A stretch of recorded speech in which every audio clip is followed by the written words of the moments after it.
Welcome today. We are talking about why you should listen to us. My name is Brigitta Höferle. I am the CEO and owner and co-owner of the NLP Institute of Atlanta. You're going to learn a little bit more that is one of my credibilities, but not all of them. And I encourage all of you to have something to write on and write with so you can take notes, because at the end of this class, you're going to write your own edification. So you're getting crystal clear where, not just where you're going to, but really where you're coming from. What is your credibility? What is your edification? I am super excited that I'm here with John Kurth, fellow Grandmaster. John, welcome. Thanks, Brigitta. It's great to be here. Yeah, we're going to be talking about lineage, credibility, and edification. Powerful teachers have all three, are strong in all three. So you want to pivot into the lineage concept, Brigitta? Absolutely. Let me go ahead and share my screen with you. So, John, can you see my screen? Yes, I can. It's very clear.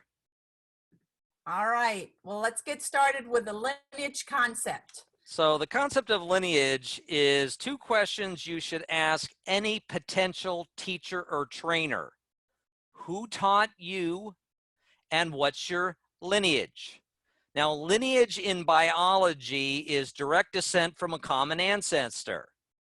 Lineage in genealogy is who are your parents? This is the typical family tree, right? They get married and they have all that sort of thing. And then the lineage concept when it comes to trainers is different. Let's pivot to more of a royal family tree lineage. See this, it's reverse. There's a lineage at the bottom, and then you've got all these other people.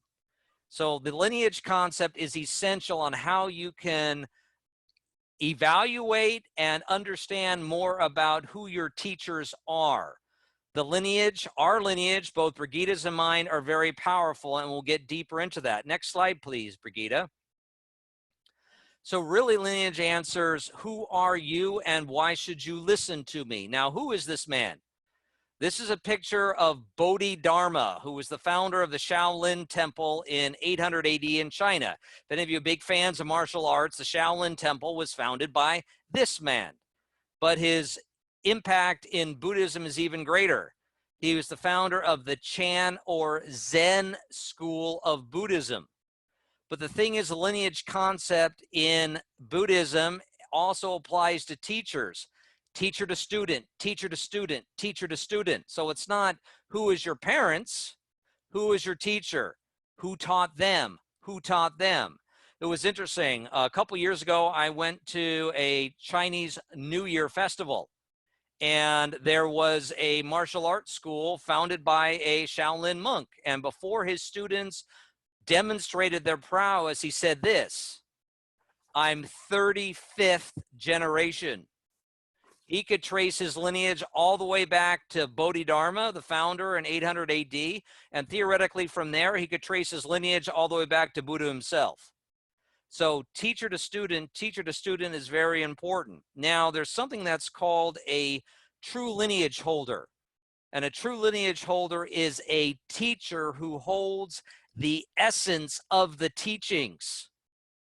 They hold the essence of the teachings because it has been passed down from teacher to student, teacher to student. So whenever you're considering working with trainers or teachers of any sort, there are two key questions you have to ask. One, who taught you?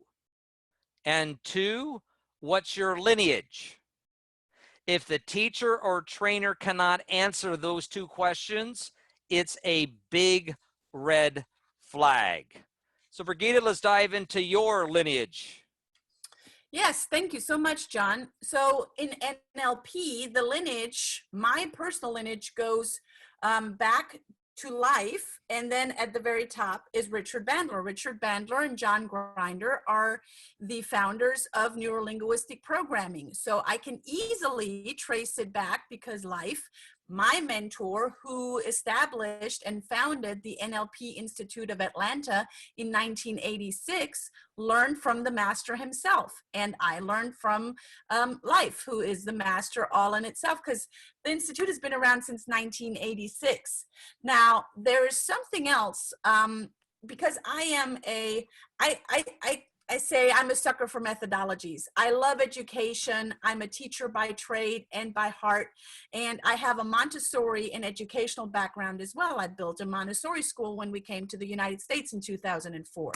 So as I'm becoming more aware of lineage, and as you're becoming more of your lineage, I realized, again, I'm in third generation learning from the master. Maria Montessori passed away about 20 years ago, but I was fortunate enough to learn from the master that learned from Maria Montessori. Jane Goddard in Knoxville passed away about 11, 12 years ago, and I still had the privilege to learn from her. So again, there's a very strong Montessori lineage that I have that allows me to not get my education and my methodology watered down, that it is very, very pure.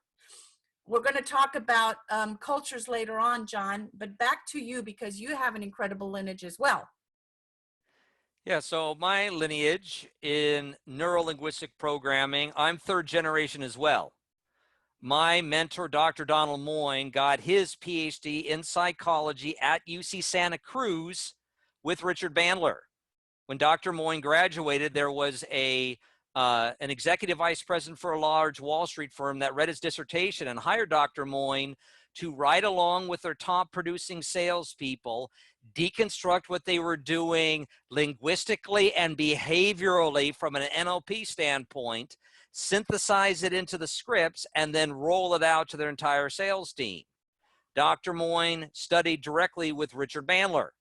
So I'm third generation in neuro-linguistic programming.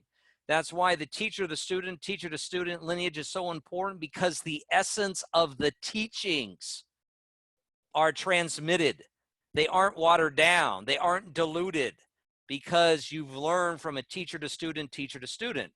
Another thing, there are many different ways of excellence in NLP.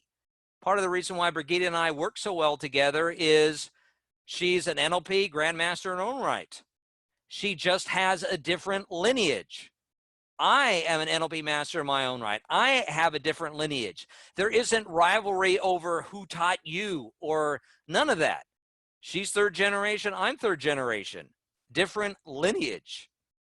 So let's go from lineage to another core component of evaluating your trainers or potential trainers is credibility.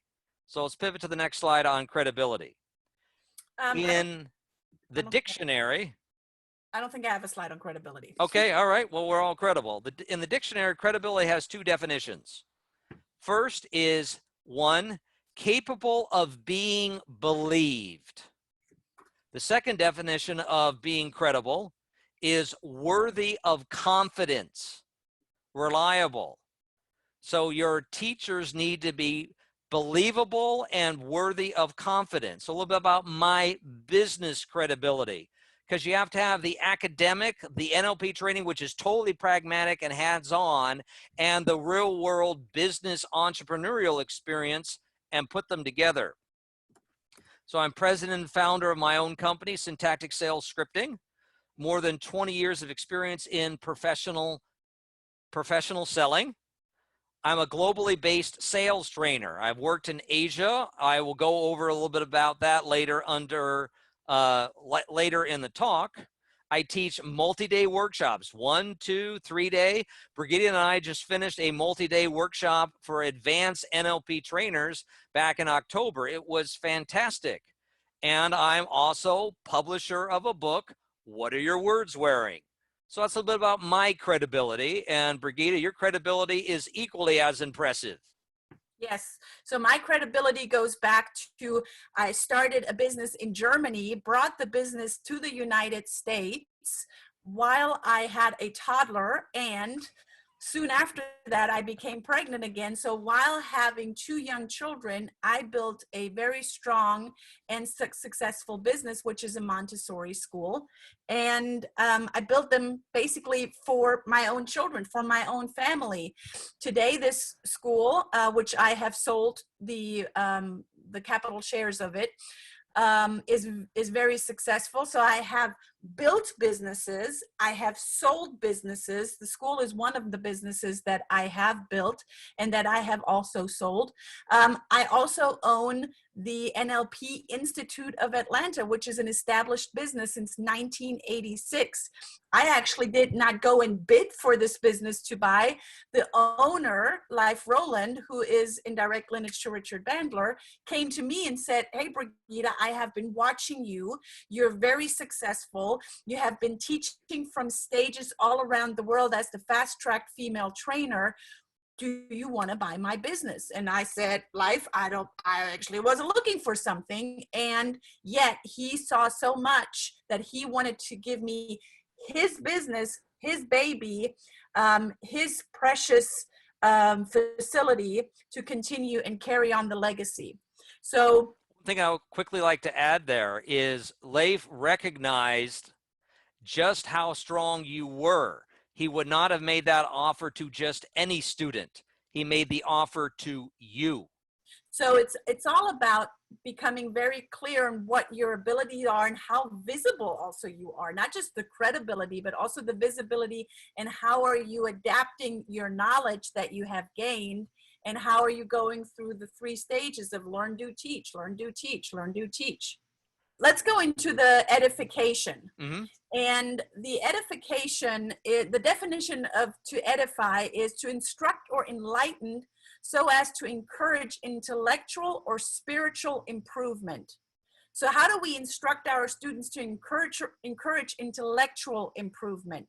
We can do this online or offline. It's the same process, a very solid structure that we have to deliver the materials, as we are doing right now, a clear outline, a clear syntax. The material needs to flow from one concept to the next.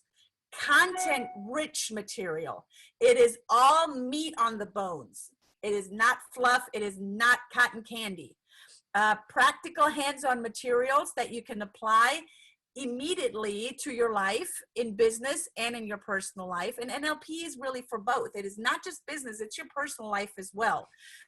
And then the 2 world-class instructors team teach the materials. That's what we do. That's what John and I do. We're co-teaching this, and we're continuing to give you more and more meat on the bone, very content-rich information that is applicable for you immediately. So when you're selecting an online or an offline course, you need to know, who are the trainers? Who are you following? Who are you listening to? And know the importance of the trainers. Not just where do they come from, what is their lineage, and quite frankly, both John and I have a very rich and very clear lineage, and we also bring another thing to the table, and that is multiculturalism. John, you want to share real quick where you have lived? Sure. I've worked and spent over 7 years in Asia, mainland China, Hong Kong, Singapore, Malaysia, Taiwan.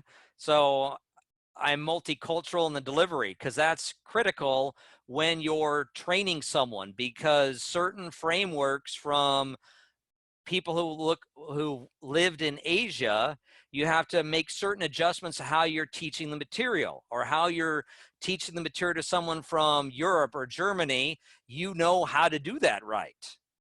Correct. And so that brings me back to me, and that is, I grew up in Germany. We moved to the United States. That is, my husband and I moved to the United States in 2004. And knowing how Germans do business is great.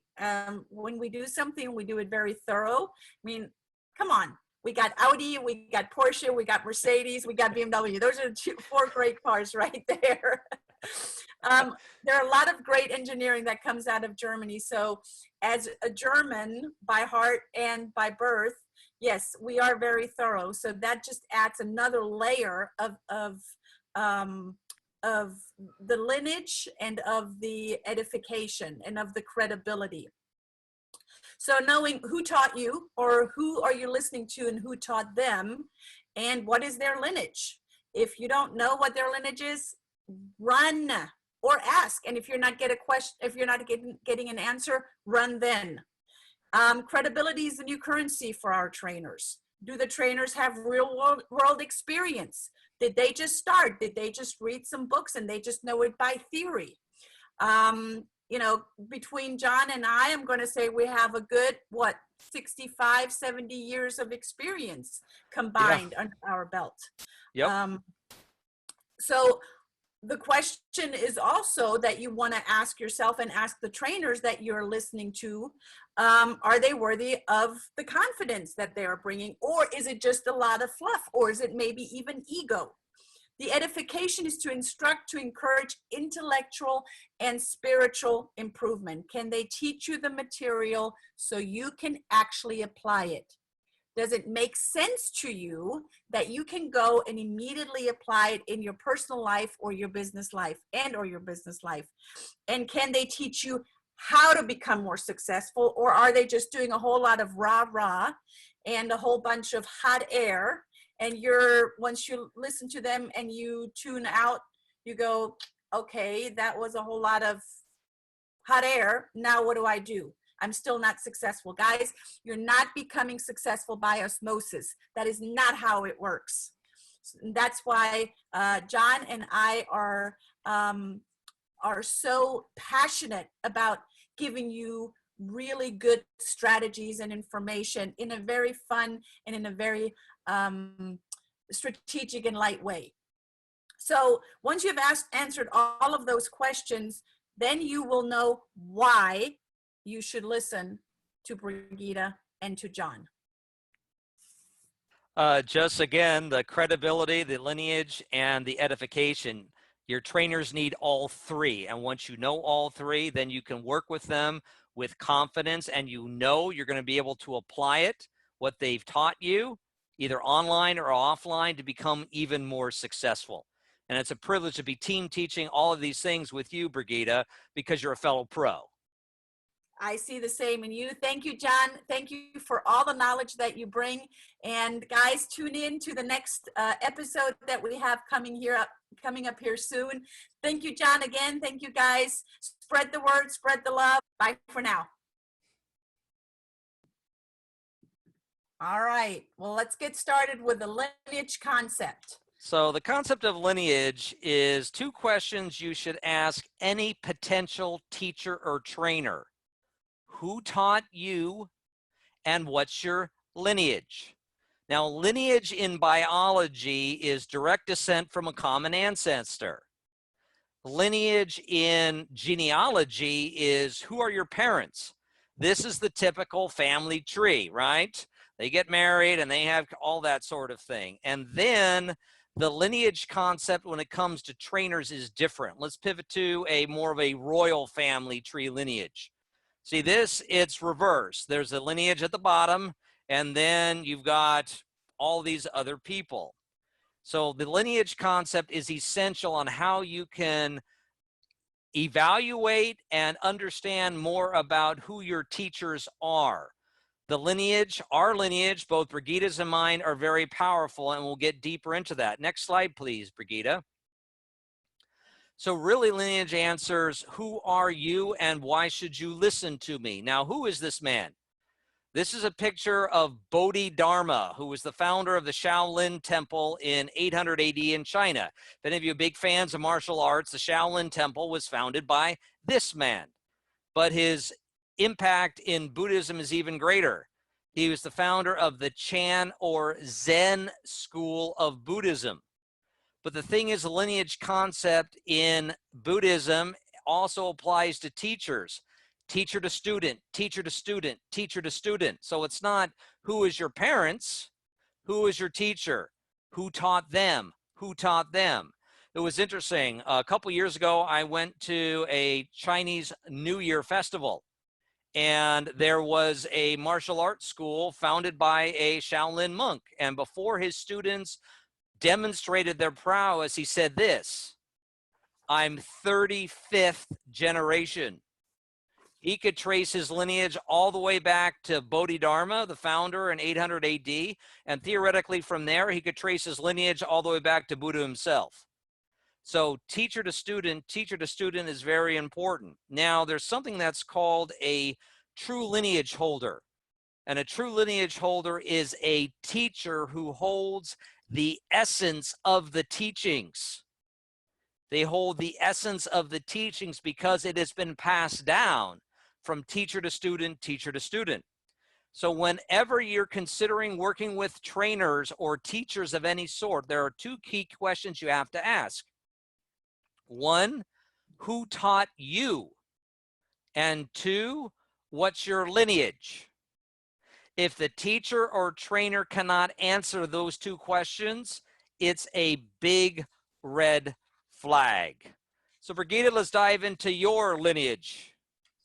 Yes, thank you so much, John. So in NLP, the lineage, my personal lineage goes back to life. And then at the very top is Richard Bandler. Richard Bandler and John Grinder are the founders of neurolinguistic programming. So I can easily trace it back because life, my mentor who established and founded the NLP Institute of Atlanta in 1986, learned from the master himself. And I learned from Life, who is the master all in itself, because the Institute has been around since 1986. Now, there is something else, because I say I'm a sucker for methodologies. I love education. I'm a teacher by trade and by heart. And I have a Montessori and educational background as well. I built a Montessori school when we came to the United States in 2004. So as I'm becoming more aware of lineage, and as you're becoming more of your lineage, I realized, again, I'm in third generation learning from the master. Maria Montessori passed away about 20 years ago, but I was fortunate enough to learn from the master that learned from Maria Montessori. Jane Goddard in Knoxville passed away about 11, 12 years ago, and I still had the privilege to learn from her. So again, there's a very strong Montessori lineage that I have that allows me to not get my education and my methodology watered down, that it is very, very pure. We're going to talk about cultures later on, John, but back to you because you have an incredible lineage as well. Yeah, so my lineage in neurolinguistic programming, I'm third generation as well. My mentor, Dr. Donald Moyne, got his PhD in psychology at UC Santa Cruz with Richard Bandler. When Dr. Moyne graduated, there was an executive vice president for a large Wall Street firm that read his dissertation and hired Dr. Moyne to ride along with their top producing salespeople, deconstruct what they were doing linguistically and behaviorally from an NLP standpoint, synthesize it into the scripts, and then roll it out to their entire sales team. Dr. Moyne studied directly with Richard Bandler. So I'm third generation in neuro-linguistic programming. That's why the teacher to student lineage is so important, because the essence of the teachings are transmitted. They aren't watered down. They aren't diluted, because you've learned from a teacher to student. Another thing, there are many different ways of excellence in NLP. Part of the reason why Brigitta and I work so well together is she's an NLP grandmaster in her own right.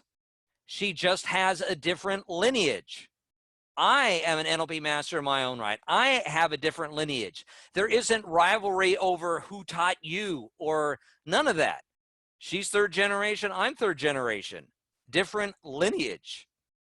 So let's go from lineage to another core component of evaluating your trainers or potential trainers is credibility. In the dictionary, credibility has two definitions. First is, one, capable of being believed. The second definition of being credible is worthy of confidence, reliable. So your teachers need to be believable and worthy of confidence. A little bit about my business credibility, because you have to have the academic, the NLP training, which is totally pragmatic and hands-on, and the real-world business entrepreneurial experience, and put them together. So I'm president and founder of my own company, Syntactic Sales Scripting.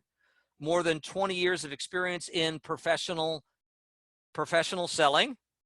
I'm a globally based sales trainer. I've worked in Asia. I will go over a little bit about that later later in the talk.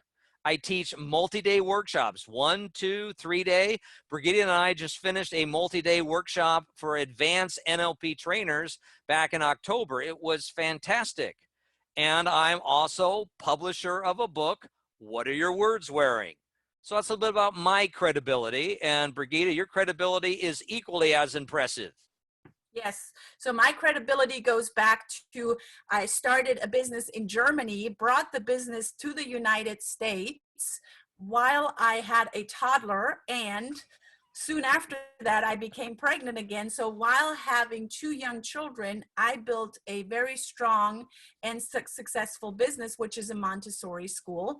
And I built them basically for my own children, for my own family. Today, this school, which I have sold the capital shares of it, is very successful. So I have built businesses, I have sold businesses. The school is one of the businesses that I have built and that I have also sold. I also own the NLP Institute of Atlanta, which is an established business since 1986. I actually did not go and bid for this business to buy. The owner, Leif Roland, who is in direct lineage to Richard Bandler, came to me and said, "Hey, Brigitta, I have been watching you. You're very successful. You have been teaching from stages all around the world as the fast-track female trainer. Do you want to buy my business?" And I said, "Life, I actually wasn't looking for something." And yet he saw so much that he wanted to give me his business, his baby, his precious facility to continue and carry on the legacy. So One thing I would quickly like to add there is Leif recognized just how strong you were. He would not have made that offer to just any student. He made the offer to you. correct, because there were many students that followed him during his lifetime, and they all, several of them wanted to buy them, and he's like, "Nope, I'm not just going to give this to anyone." And I think especially parents can relate to this. So it's all about becoming very clear on what your abilities are and how visible also you are, not just the credibility, but also the visibility, and how are you adapting your knowledge that you have gained, and how are you going through the 3 stages of learn, do, teach, learn, do, teach, learn, do, teach. So let's go into the edification. Mm-hmm. And the edification, the definition of to edify is to instruct or enlighten so as to encourage intellectual or spiritual improvement.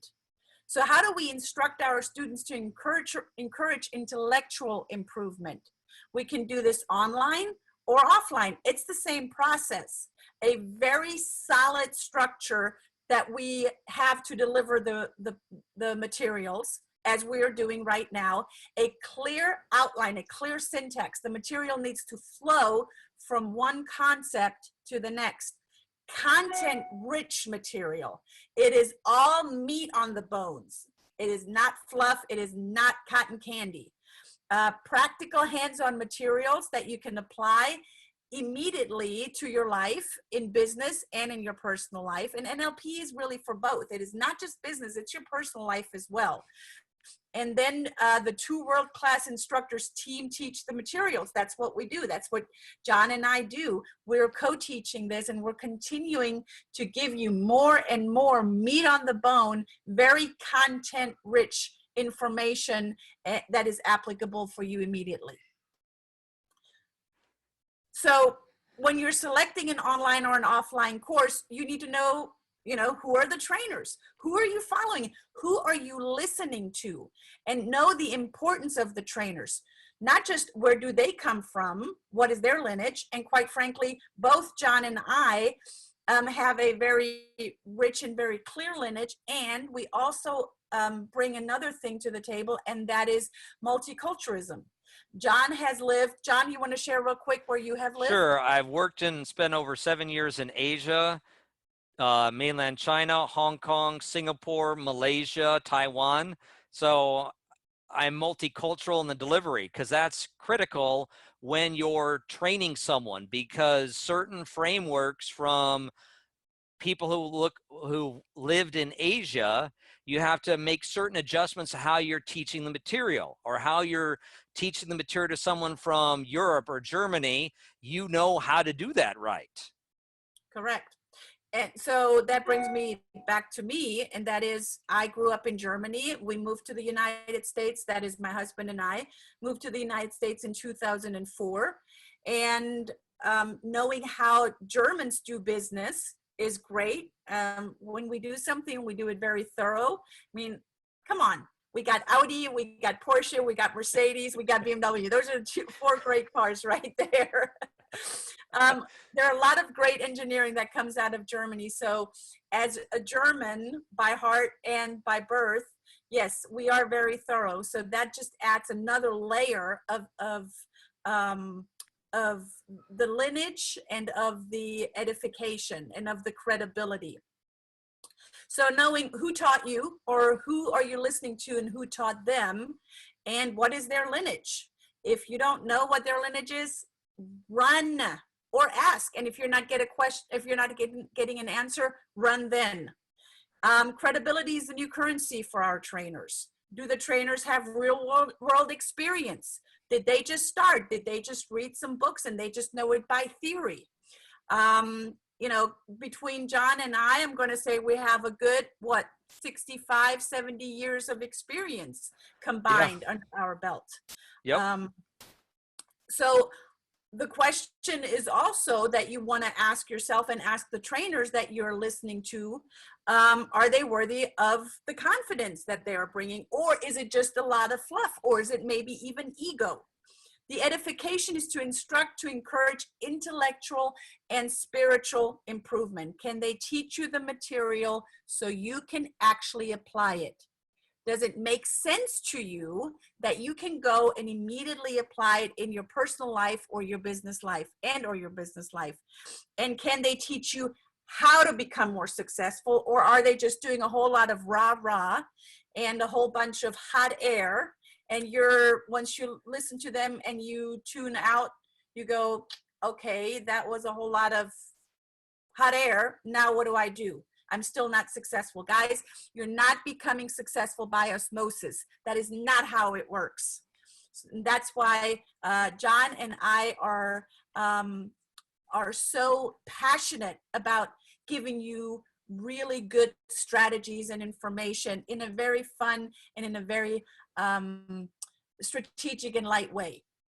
So once you've answered all of those questions, then you will know why you should listen to Brigitta and to John.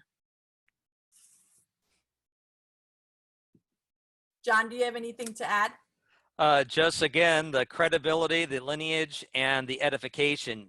Your trainers need all three. And once you know all three, then you can work with them with confidence, and you know you're going to be able to apply it, what they've taught you, either online or offline, to become even more successful.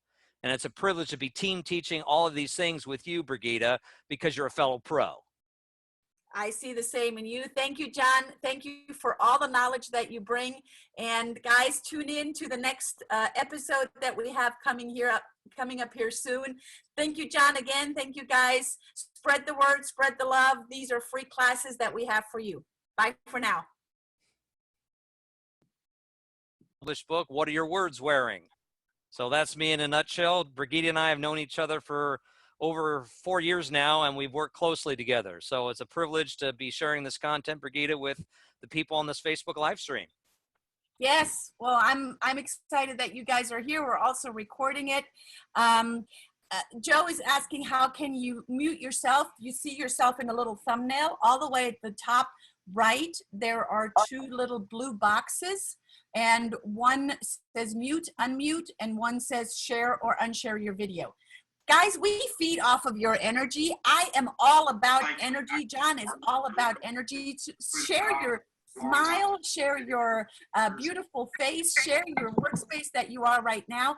Yes, we are in a time of distancing. I like to say it's a physical distancing, not a social distancing. We're very social right now. So please share your face with us. We're all about connection.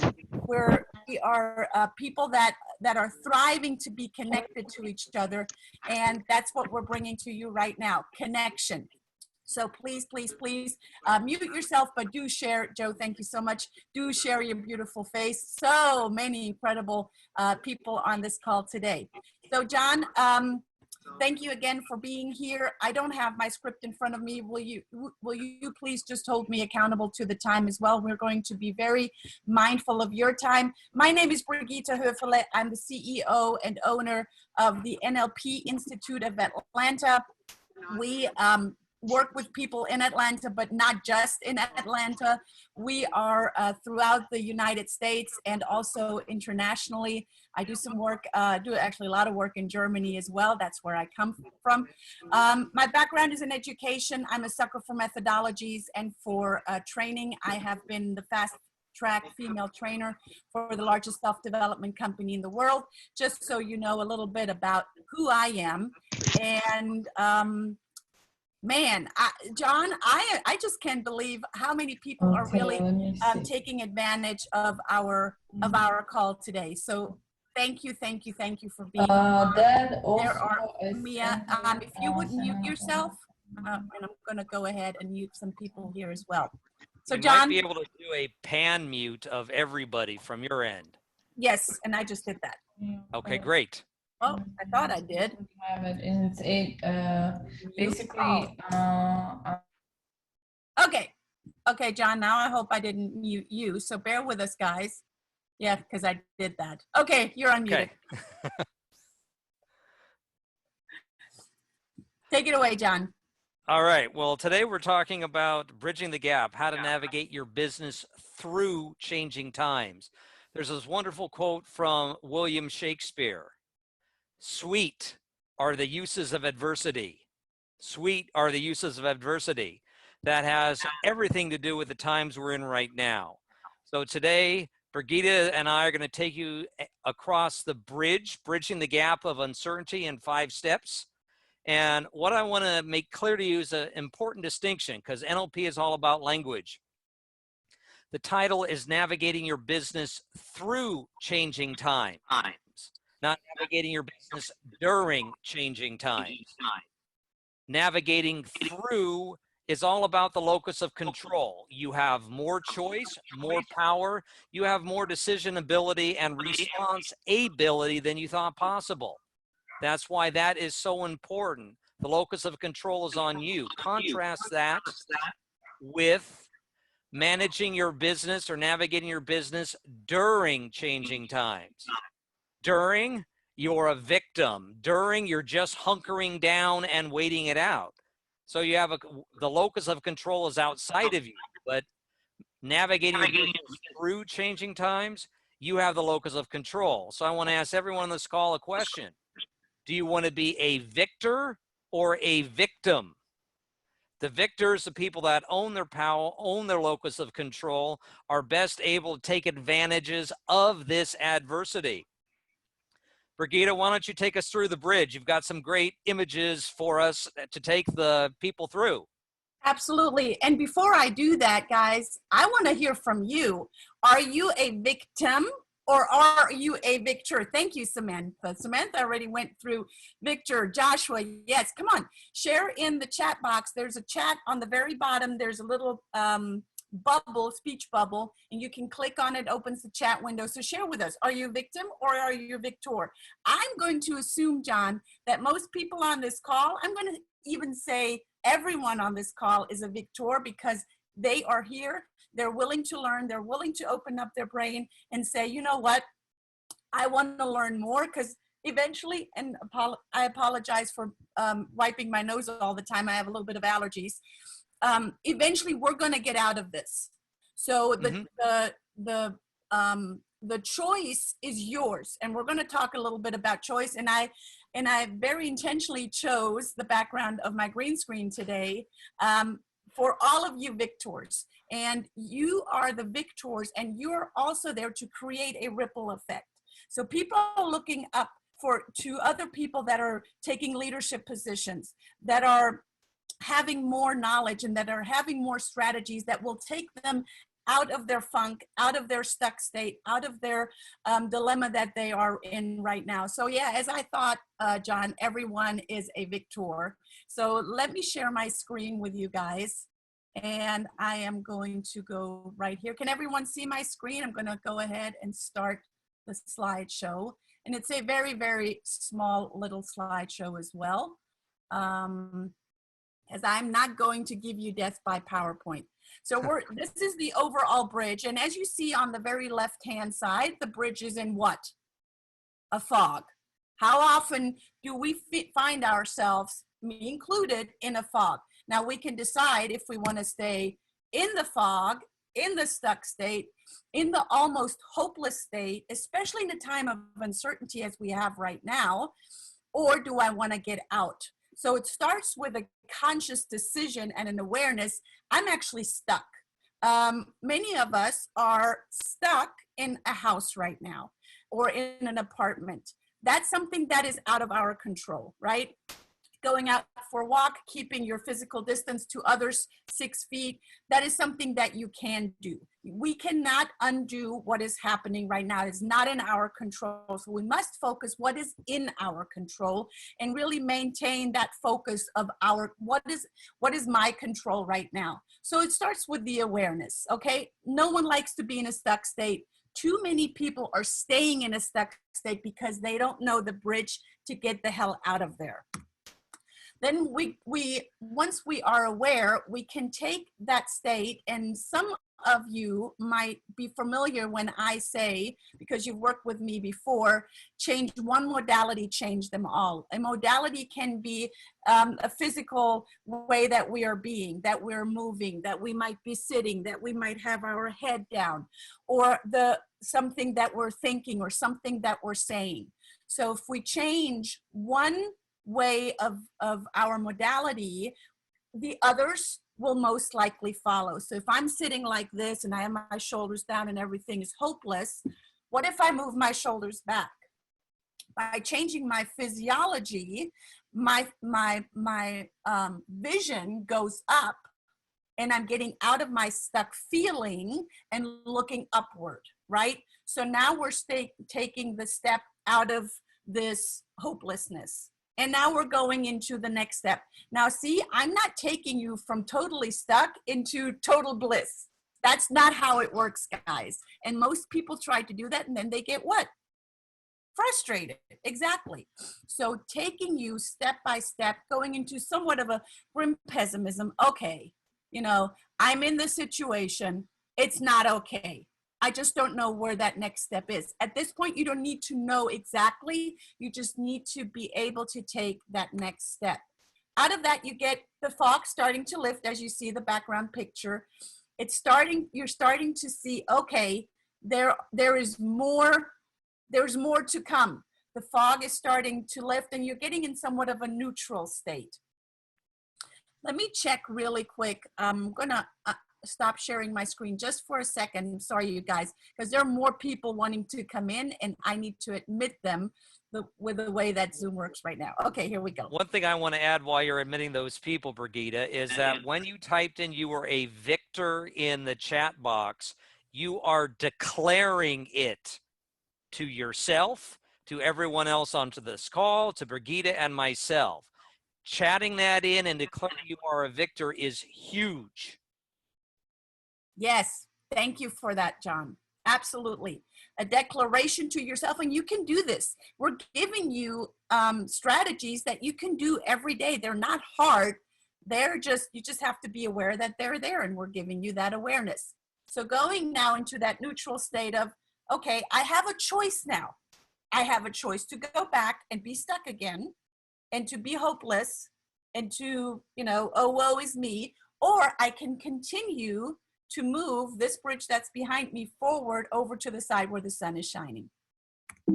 So the next step is a cautiously optimistic. Remember, we're not going from being stuck into a complete bliss. But now you're starting to see, okay, I see the sunshine. I see that there's a different way over on the other side. And it's starting to change your thought process. It's starting to change how you're talking to yourself. Your thoughts are what you are speaking to yourself. We're actually going to go more into having really good conversations on day 3, which is day after tomorrow. Okay. Tomorrow, we're going to go in some other things. I'm going to let John talk about that, but that was just a quick side note. So now we're going into being more optimistic. And that's also going to show how your physical, your facial features are. Are you smiling? Are your eyes more open?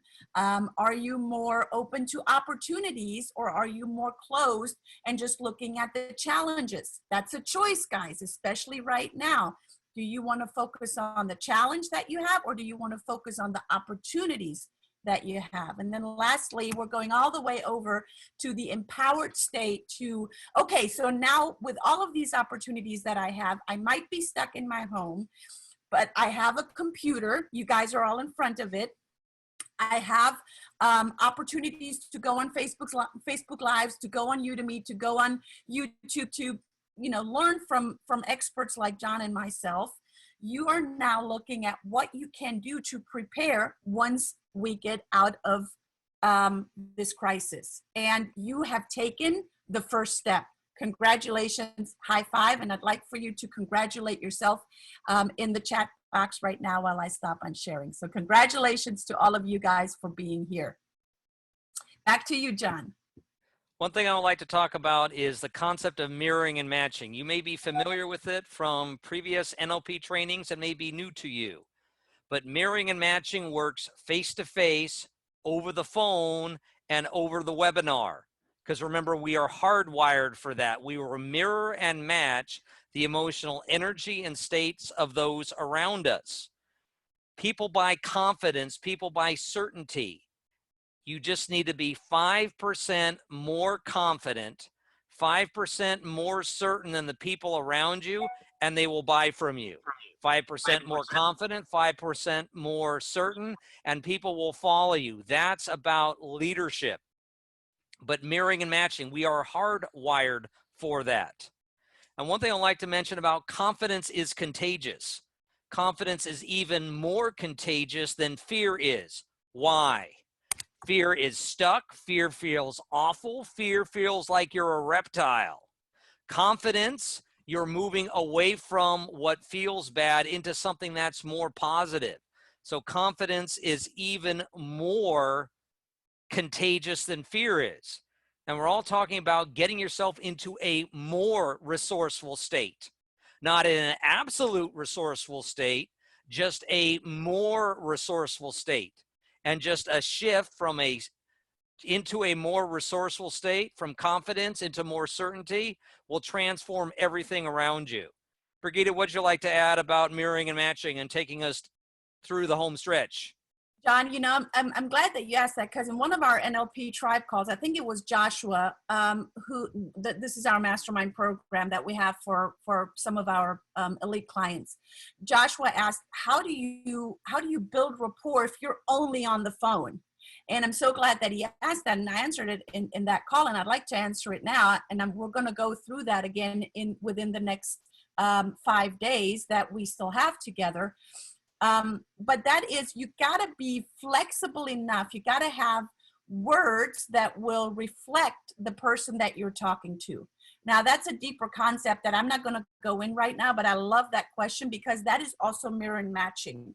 So if you are trying to mirror someone and you're not reflecting their language back, you're not building rapport with them if you only have them over the phone.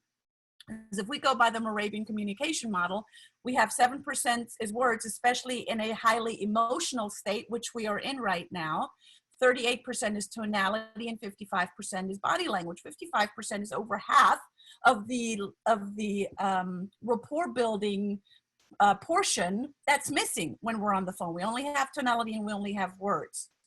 So we're going to go through that a little bit more. I want to be mindful of your time. We're 2 minutes over, but boy, this has been fun and great. Did you guys get something out of it? Share in the chat box, what was the #1 nugget that you got out of today? And if you're on Facebook Live, go ahead and share it in our chat in the Facebook Live as well. Confidence is contagious. Thank you, Kendall. Yes. Who else? Come on, guys, don't be shy. This is your declaration right here. The importance of mirroring and matching. 5% better was really good. Yeah. You know what? Start with 1%. Go over the bridge and go 1%, 2%, 3%, 4%, 5%. That's how it goes. Some of you might be familiar with working out, and if you do just a +1, you do just one more, one crunch more, one set more, +1. When you start doing a +1 right now in anything that you can do today, not tomorrow, today, that's when you're going to really see a shift next week, next month, once we get out of this.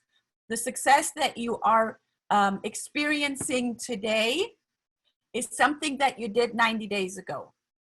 I'm going to say that again. The success that you are experiencing today is something you did 90 days ago. So what are you doing today for your success 90 days out?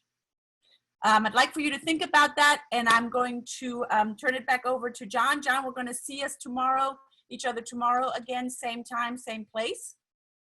Yes, we're going to be talking tomorrow about the process of restructuring and reinventing your business. Now, most of the people on this call are business owners and entrepreneurs.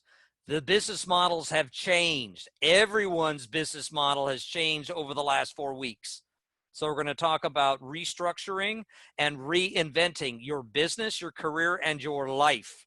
So we'll talk about that tomorrow. Brigitta, why don't you take us down the home stretch? Awesome. Thank you so much. And Dan says, is that why I'm bad at golf? Dan, that is a whole nother conversation. I'm sure we can take that offline. I'd love to learn more about that. Thank you guys for being on today. See you tomorrow again at 9 o'clock Pacific time, 12 o'clock Eastern time, and any time in between. Same time, same place. We are sharing it again on Facebook Live, and you have the Zoom information. Thank you for being on. Share it with others. I know that other people can and will benefit from this. So see you guys tomorrow, same time, same place. John, thank you. This was fun. Ciao, everyone.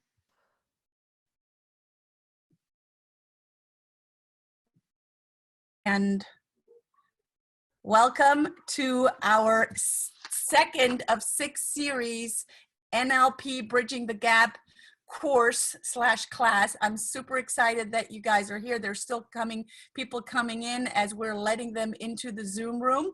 It is John Kurth and Brigitta Höfele bringing you the second day today. We're super excited that you are here. For the ones that were not here yesterday, I have pinned the recording to the NLP Bridging the Gap first day on our NLP Facebook group. So if you're not part, or Facebook page, I apologize, Facebook page. So if you're not part of the NLP Facebook page yet, go ahead and do that now, invite others. That's where all the recordings are going to live for, the rest of Facebook or life, or I don't know. So we're super excited that you are with us here today. Today is all about the process of restructuring and reinventing your business. How many of you think that there's going to be some reinventing and restructuring being done? Yeah, I see some people raising both of their hands. Absolutely. And by the way, we feed off of your energy, John and I, and listen, all of y'all, all of us are part of a community, and the more we see your faces, the more we can interact with you and really not just hear your voices or you hear our voices. We love to see you. So welcome everyone. Share the love. John, over to you. All right. Well, Brigitta, why don't you quickly share with the people a little bit about your background, then I'll share mine, and then I'll pivot into the first topic point. Fantastic. I will do that. So my name is Brigitta Höferle. For the ones that have not met me yet, I am the CEO and owner of the NLP Institute of Atlanta. I am a sucker for methodologies. I'm a mother of two and of a dog. And right now I'm taking care of a toddler. So, and we're, you know, my husband's doing a webinar downstairs. Everyone's very, very productive and busy. It is just, I'm pretty sure you guys can relate to being in a busy beehive. Sorry, did I mute myself? Yes, yeah. You did. I like to say we're juggling chainsaws right now. And we're going to do more of that today in a very safe and in a very strategic way. So I'm excited to be here with you. Thank you for tuning in. Thanks, Brigitta. My name is John Kurth. I'm president and founder of Syntactic Sales Scripting. I help businesses win more customers with the scripts that they're going to use. I'm a faculty member of the NLP Center of Atlanta, Brigitta's foundation and organization that she founded. I'm highly skilled in neuro-linguistic programming, and I'm the author of this book. You can't see it backwards on this. What are your words wearing? It's a business reference book. So today we're talking about restructuring and reinventing. Do you want to pivot the slide onto the screen, Brigitta? Absolutely. So restructuring and reinventing. Now, one of the things we need to focus on is NLP is all about root causes. You get to the root cause of something, that's where you can affect change. So what is the current root cause of your business struggle? Well, the current root cause is this. Your current model for reaching and converting customers is seriously outdated and no longer works. Everyone's business model has changed during the last 4 weeks. Everyone. So once you have that in mind, if everyone's business model has changed, what do you do next? Well, you focus on what's called finding a defensible core. The defensible core is a series of sustainable activities that you can do that generates cash. The thing is, you got to be very pragmatic about the whole thing. In the area where I am, I found a local wholesaler that provides wholesale produce to restaurants. Well, guess what? His entire business model got cut in half because here in California, people can't go to restaurants to sit down and have a nice dinner. They have to either do takeout or drive-through. So when I called them up, first of all, 2 weeks ago, I would not have been able to reach the boss. I was able to reach the boss and say, look, I'm a fellow business owner who wants to support another one because it's only business to business. He said, well, what's your business? I said, scripting. So 2 weeks ago, because I wasn't a restaurant, he wouldn't work with me. Now he did. Notice how I framed it. I'm looking for the opportunity to support another business. Now, I only bought $150 worth of wholesale produce. Is that going to make his profit margin? No, but it will help cover his costs. It will help him keep people employed. It will help him during the process of restructuring his business. So you got to find that defensible core. That's the prerequisite. But then we go into restructuring. Brigitta, would you like to focus on the restructuring element? Yes, and I'd like to also, John, bring to the people what we talked before we went live. It is not recreating. No, we're not recreating. First of all, we're restructuring, taking the pieces that we have and putting them into place in new ways. Reinventing. Reinventing, okay, it's easy to reinvent.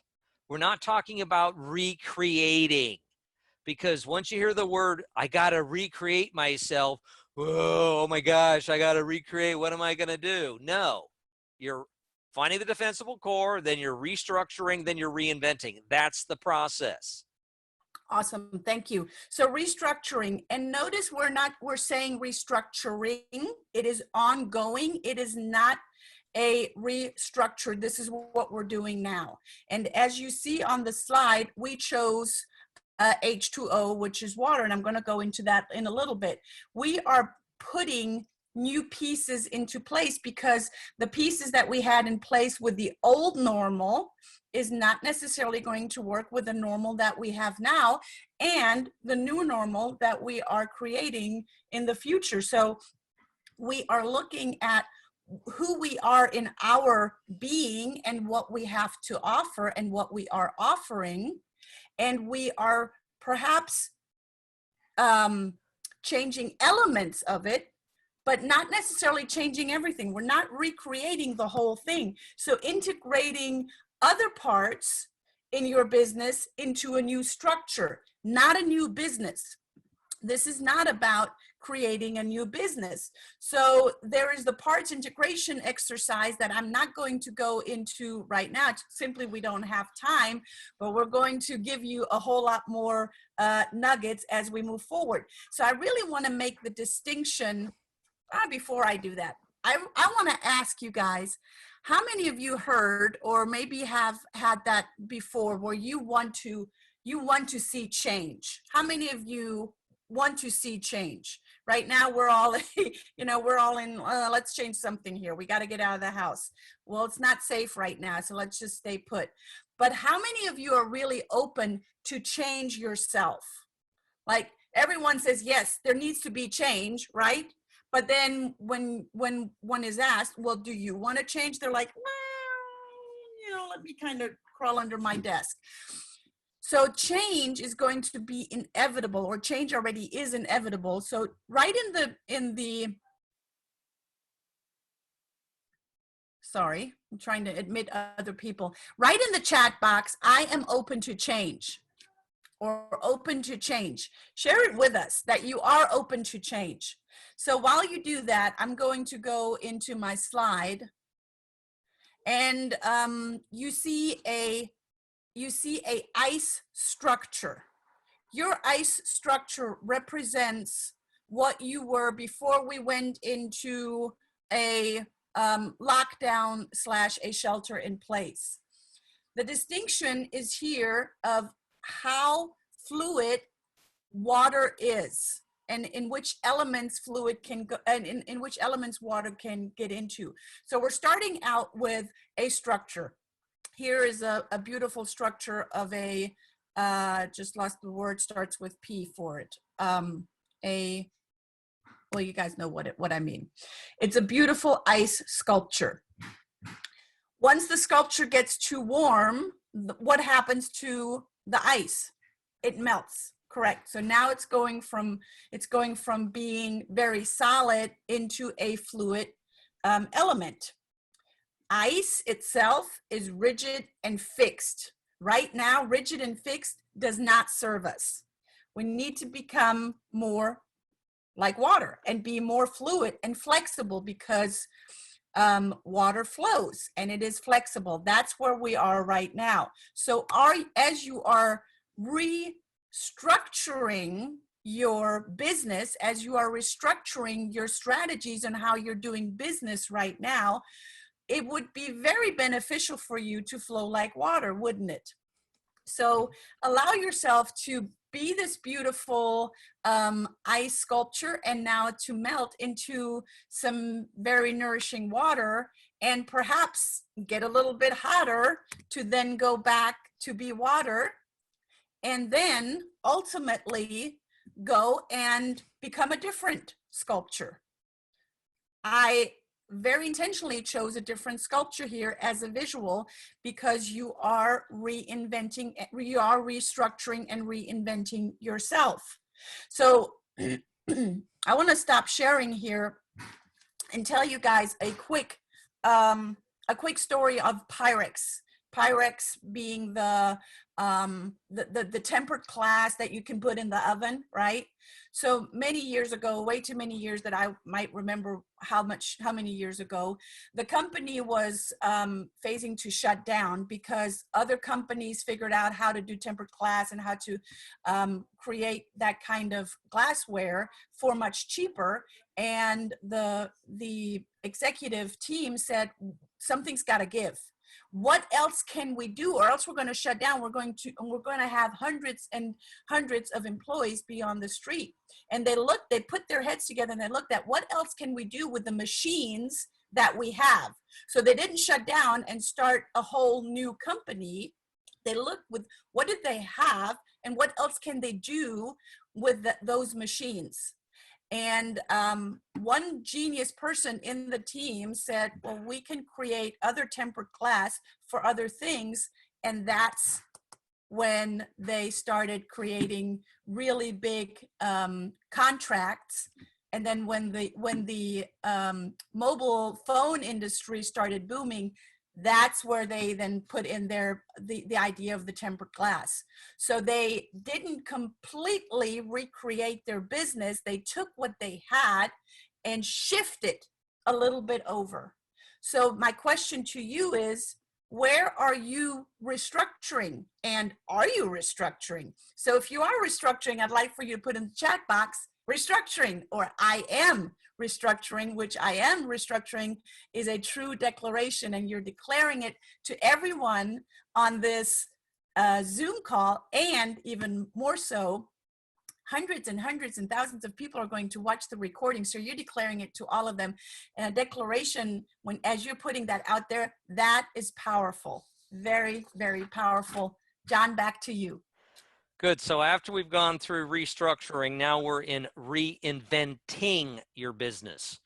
Now there's a distinction between reinvention and reinventing. Reinvention is only a one-time event.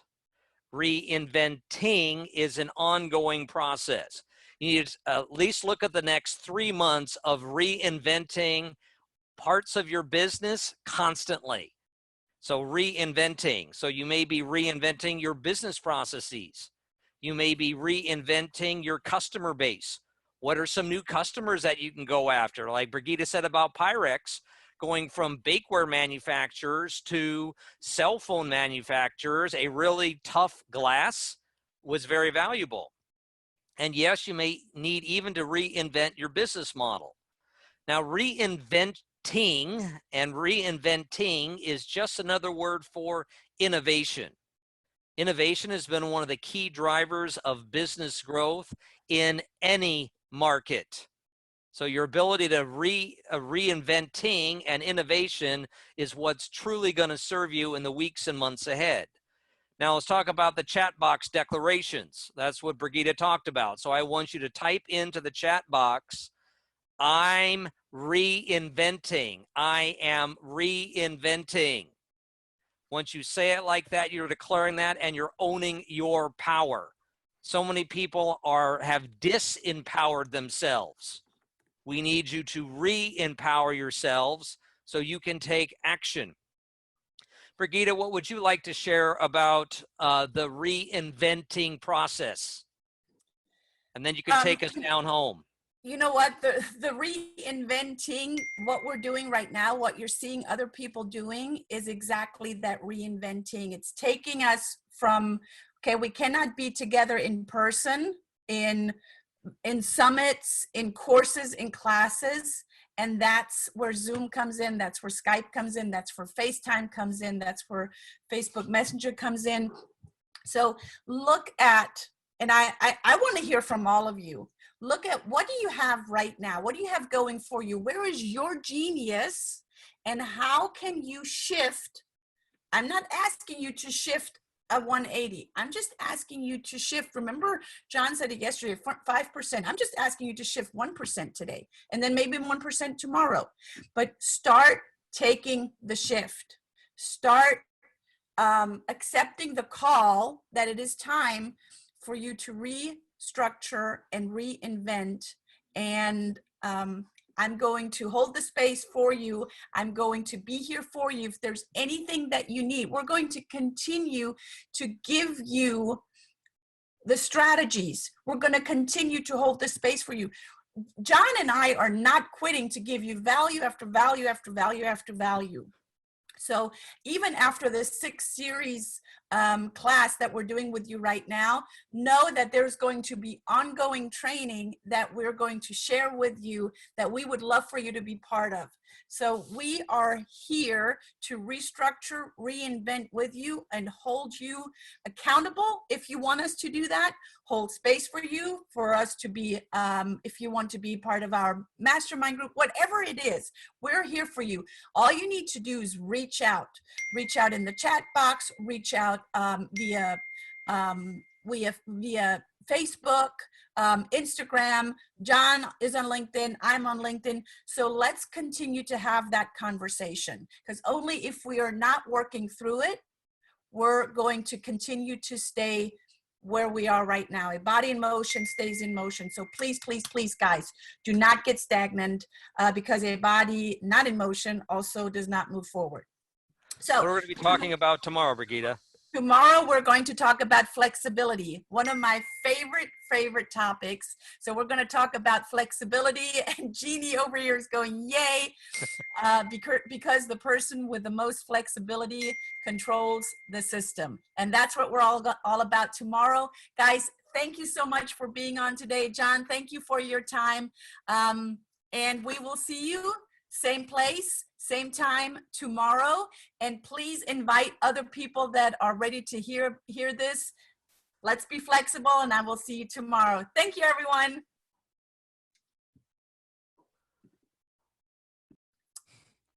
Welcome, everyone. Super excited that you are here today. And today is day 3 of the series of 6. My name is Brigitta Höfele, and I am here with John Kurth. When you are coming on, and I think I've admitted pretty much everyone into this wonderful class, day 3, come on and share with us. Where are you calling in from? So we have Minnesota in the house. Yeah, you betcha. I know we have some folks from the West Coast, from the East Coast. Yeah, I did. And I have my husband screaming from the background. We have some technical difficulties, but you know what? As a trainer and as a speaker, there is one really good concept that I can just pass on to you, and that is go with the flow, and as is it. You just go with the flow, and as is it. So Christian, I did make you the co-host, and maybe he can figure out how we can go live on Facebook. So welcome, everyone. Today is all about flexibility, and flexibility is your real competitive advantage. Write this down. Flexibility is your real competitive advantage.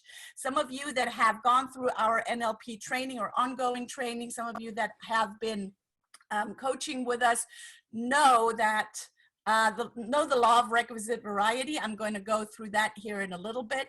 My name is Brigitta Höfele. I am the CEO and owner of the NLP Institute of Atlanta. We do NLP training all throughout the United States and abroad. Super excited. We have people that we work with from all around the world, over to Australia, Spain, Germany, and I am here with another Grandmaster and fellow Grandmaster NLP trainer, and that is John Kurth.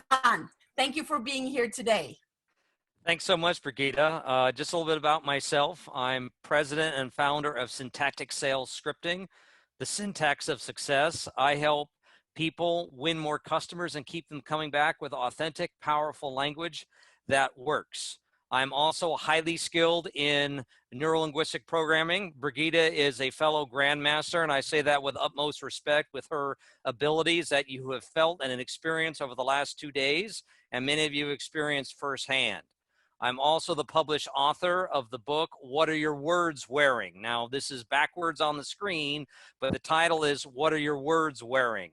So, Brigitta, why don't you tell us some more about flexibility and what we're going to be covering today? Yes, absolutely. I'm going to share my screen with you guys, and sharing that with you now. Can everyone see my screen? Yes? Awesome. We're going to play from the current slide. So today's all about flexibility. And as you see here, here's the plant bamboo. Now we all know, or most of us know, that bamboo, once the seed is placed in the ground, it takes a long, long time, up to 8 years, until it just shoots up. So how often do we think we are buried alive, only to know that we're actually a seed that's going to sprout up and shoot up and be very flexible? That is my goal for you guys, not just in this class today, but moving forward into the future, because eventually we're going to come out of this time of uncertainty. So today's all about flexibility, and we love, when John and I put this class together, we talked about flexibility. And we talked about bamboo, and he shared with me something that I found highly fascinating, and I didn't quick. You see this is a building in Hong Kong, and the scaffolding, they're not using rebar, they are using bamboo for the scaffolding, which is so incredibly fascinating to me. And apparently that is throughout Asia. Is that correct, John? Yes, because Asia has typhoons, hurricanes, and the workers don't work when the winds are blowing like that, but the bamboo scaffolding holds. And by the way, that picture is the building of the Hong Kong Convention Center. I worked and lived in Hong Kong in 2000, so it was built by then, but I recognize the building. Nice, very nice.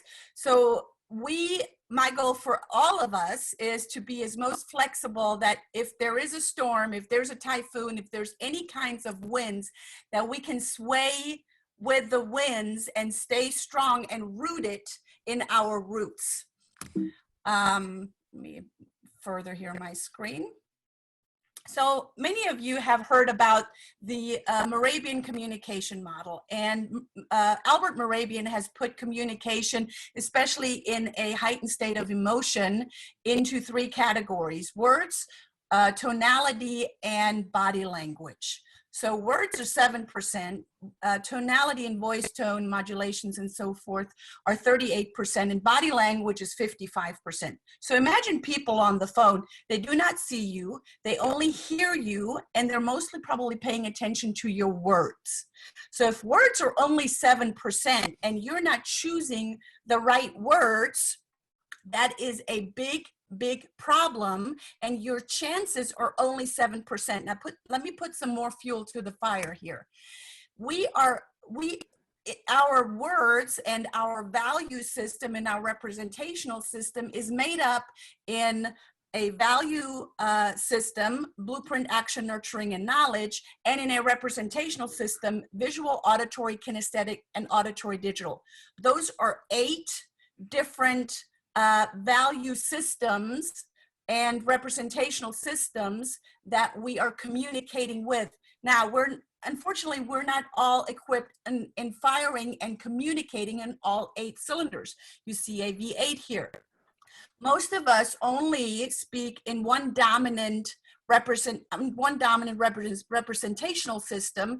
I myself am highly visual, and also speak in one high dominant personality code. I am a high action. If I only speak in my action language and in my visual language, I leave out 6 other languages or coded languages, and therefore my chances to really speak to someone, to really speak their words, are slim to none. 2%, the highest.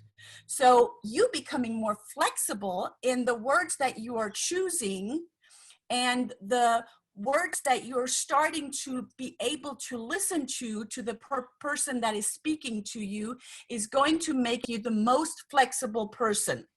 And that gives you a real competitive advantage. Now, let's break down those 8 cylinders, and I want to break them down in 4s and 4s. We're first going to start with the representational systems. John. All right, so let's talk about representational systems. We view and process information about the world through our senses, through our dominant senses. These are called representational systems, or rep systems for short. What's really important about it is, how does it impact us? Seeing, visual, that's a visual rep system. auditory, hearing, kinesthetic, touch. The fourth one is called auditory digital. It's words or things processed in discrete packets. And if you look up in the dictionary for what auditory digital means, you're going to see a picture of me because I'm highly auditory digital. Now, the thing is, your representational systems are written all over your language patterns. Everyone's an open book. So visual language predicates, has someone ever said to you, do you see what I mean? Highly visual. Auditory, it's clear as a bell. Kinesthetic, I'm sticking my neck out for you. Now, important thing about those language predicates, particularly kinesthetic, in the Zoom digital world we're in, people see, people hear, but you can use the language of touch. Those are kinesthetic language predicates. There's hundreds of language predicates for visual, auditory, digital. So to make a point in the chat box, I want you to type in a very powerful kinesthetic language predicate phrase, and it's going to be this. Type in, I feel powerful. I feel powerful. Feel is a kinesthetic language predicate. We want you to own more of your power. So especially when you're communicating to others, you know their dominant rep systems, make sure you use their dominant language styles. And the good news is you don't have to guess. People are very clear, and you can weave the different language predicates in your presentation so you're hitting on all four all the time. Brigitta, let's talk. We'll pivot on over to you talking about the value systems and BANK. Tell us about that. Yes, thank you for that, John. So I really would like for you to, as you're typing this in, this is an anchor also for you, and really anchor in that you feel powerful, and anchor that somewhere in your body. During this time, and as you move forward, you're going to fine tune auditory, your hearing, and your listening so you can speak it back. So I'm going to add the other 4 cylinders to this as well. And those are the value systems of the BANK methodology. So we have the blueprint. The blueprint, if we can put it in 4-letter words, the blueprint language is all about planning. People in HR are very much in that value system. The action, if we put a 4-letter word to that, is they're always up for the best. They're very competitive. I am a high action person. I'm very animated. I'm very in your face. Then we have the nurturer. Their value system, if we put a 4-letter word to that, is care. They're all about being in touch with you and taking care of you. They're the ones that have a heart of gold, and they're the peanut butter of any community. And then we have the knowledge person that are all about knowing. Know is the 4-letter word. And if we look up again in the dictionary, there's another picture in there of John Kurth. So knowledge. Actually, there we go. We also have a gang sign for knowledge. For your Star Trek people out there, I attempted to do the Vulcan sign, so I'm dating myself. Yes, I'm a Star Trek fan. It's a Trekkie. So it is all about your flexibility to fire on those 4 cylinders as well. And I have shared some of the value words and some of the values here on this slide. We don't have a lot of time to go through that. That is something for another course. Then we also go, and this is to kind of sum this up, this is about the law of requisite variety. What is the law of requisite variety? Boy, it's hard for me as a German to even say anyway. You know what it is. The law of requisite variety is a presupposition of NLP. So it presupposes something, and that is that it states the person with the most flexibility of behavior and language will control the system. I'm going to say that again. The person with the most flexibility will control the system. So it's up to you to figure out, do you want to control the system on a greater scale? Do you want to become more aware of your own language patterns and your limitations of your language patterns, so you can then become more flexible, learn more about the representational systems and the value systems? That is really up to you if you want to be as flexible. So right now, there's another declaration that I invite you to do that, and that is go in the chat and say, I am flexible. How flexible are you? How flexible do you want to become? So next week, we're going to go into more of that flexibility, and we're going to share even more knowledge with you next week, not on the law of requisite variety, but we're going to go into other strategies. John, back to you. One of the things about the BANK methodology, it's about values-driven selling. Values affect how you sell and how you want to be sold. So link your product or service to their values. For Brigitta, I'm going to talk about the new product. Maybe it's a Louis Vuitton bag. It's going to make her look great when she goes out, whether it's for business or other things. People are going to notice. People are going to compliment on her, that it's going to be perfect for her jet set lifestyle. Notice, I'm selling to her value systems, not mine. That's key, because when you're linking it to their value systems, the more values you link your product or service to their values, the stronger the identification, both conscious and unconscious identification. In this time, people are getting really reconnected to their values. So values-driven selling and what they find valuable needs to be part of your entire sales conversation and your sales language. Brigitta, share with us what we're going to cover next week. So next week, we're going to start on Tuesday again, Tuesday, 12 o'clock Eastern time, 9 o'clock Pacific time, and any time zone in between. We're going to talk about customer retention, and we're going to go more into customer care next week.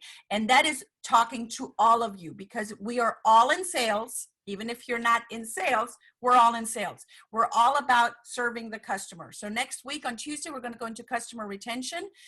Super excited to hear more about that. John is going to bring us great strategies, great knowledge, great information. We're going to make it fun and light. Someone asked in the chat if we will share the slides with you. I'd be more than happy to share the slides with you guys. Absolutely, it would be my pleasure.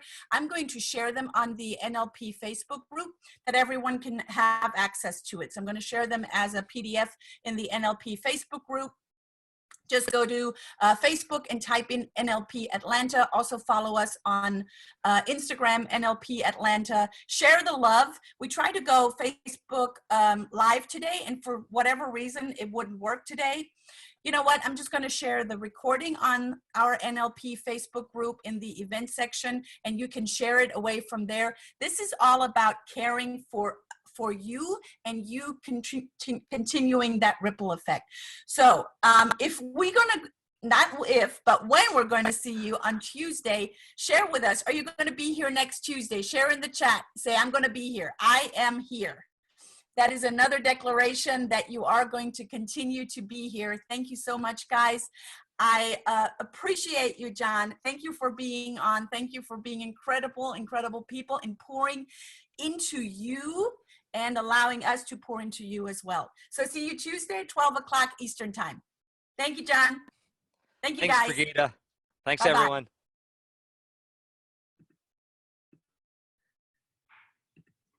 Welcome, everyone. This is day 4 in our 6 series webinar. We're super, super excited to be here. John Kurth, Brigitta Höfele, we are here to bring you even more wisdom and knowledge and some fun information for you to go and apply it. Today is all about customer retention and how to increase customer loyalty. So my name is Brigitta Höfele. I am the CEO of the NLP Institute of Atlanta, It is a beautiful sunny day after we all survived, hopefully all survived the storms from last week. Super excited that you are here. We have some ATLians on this call, and we have people from all around the United States. I'm very, very excited and grateful and honored that you are here with us. John. Yes, well, a little bit about my background. I'm president and founder of Syntactic Sales Scripting. I help people win more customers with the sales language they use. I take a hard sell and transform it into a heart sell. But I do that because I'm highly skilled in NLP, much like Brigitta is, and NLP is the foundation of my teaching. I'm also the author of the book, What Are Your Words Wearing? So pick it up when you can. And today we're talking about how to increase customer loyalty. And really there's a mindset about customer loyalty. Brigitta, you want to kick us off with that? Absolutely. Let me share my screen with you guys. Can you guys see my screen? Okay, let me play from current slide. So customer retention is all about creating these raving fans. It's not just creating these raving fans. Today, we're really talking about how do you keep them? Because a lot of us have experienced, especially through this crisis, that we have raving fans, that we have loyal customers, and that we really don't, yes, we always want to continue to go out and get more customers, and we're going to talk about that in our in the upcoming days. But really, how do you serve them? How do you continue to bring them value, especially through this time, to your current customers? There is the relationship. It is all about relationships. It is all about you being there for your customer and maintaining and nurturing that relationship, just like in dating, just like in a family, with your spouse. There's an ongoing courtesy in courting.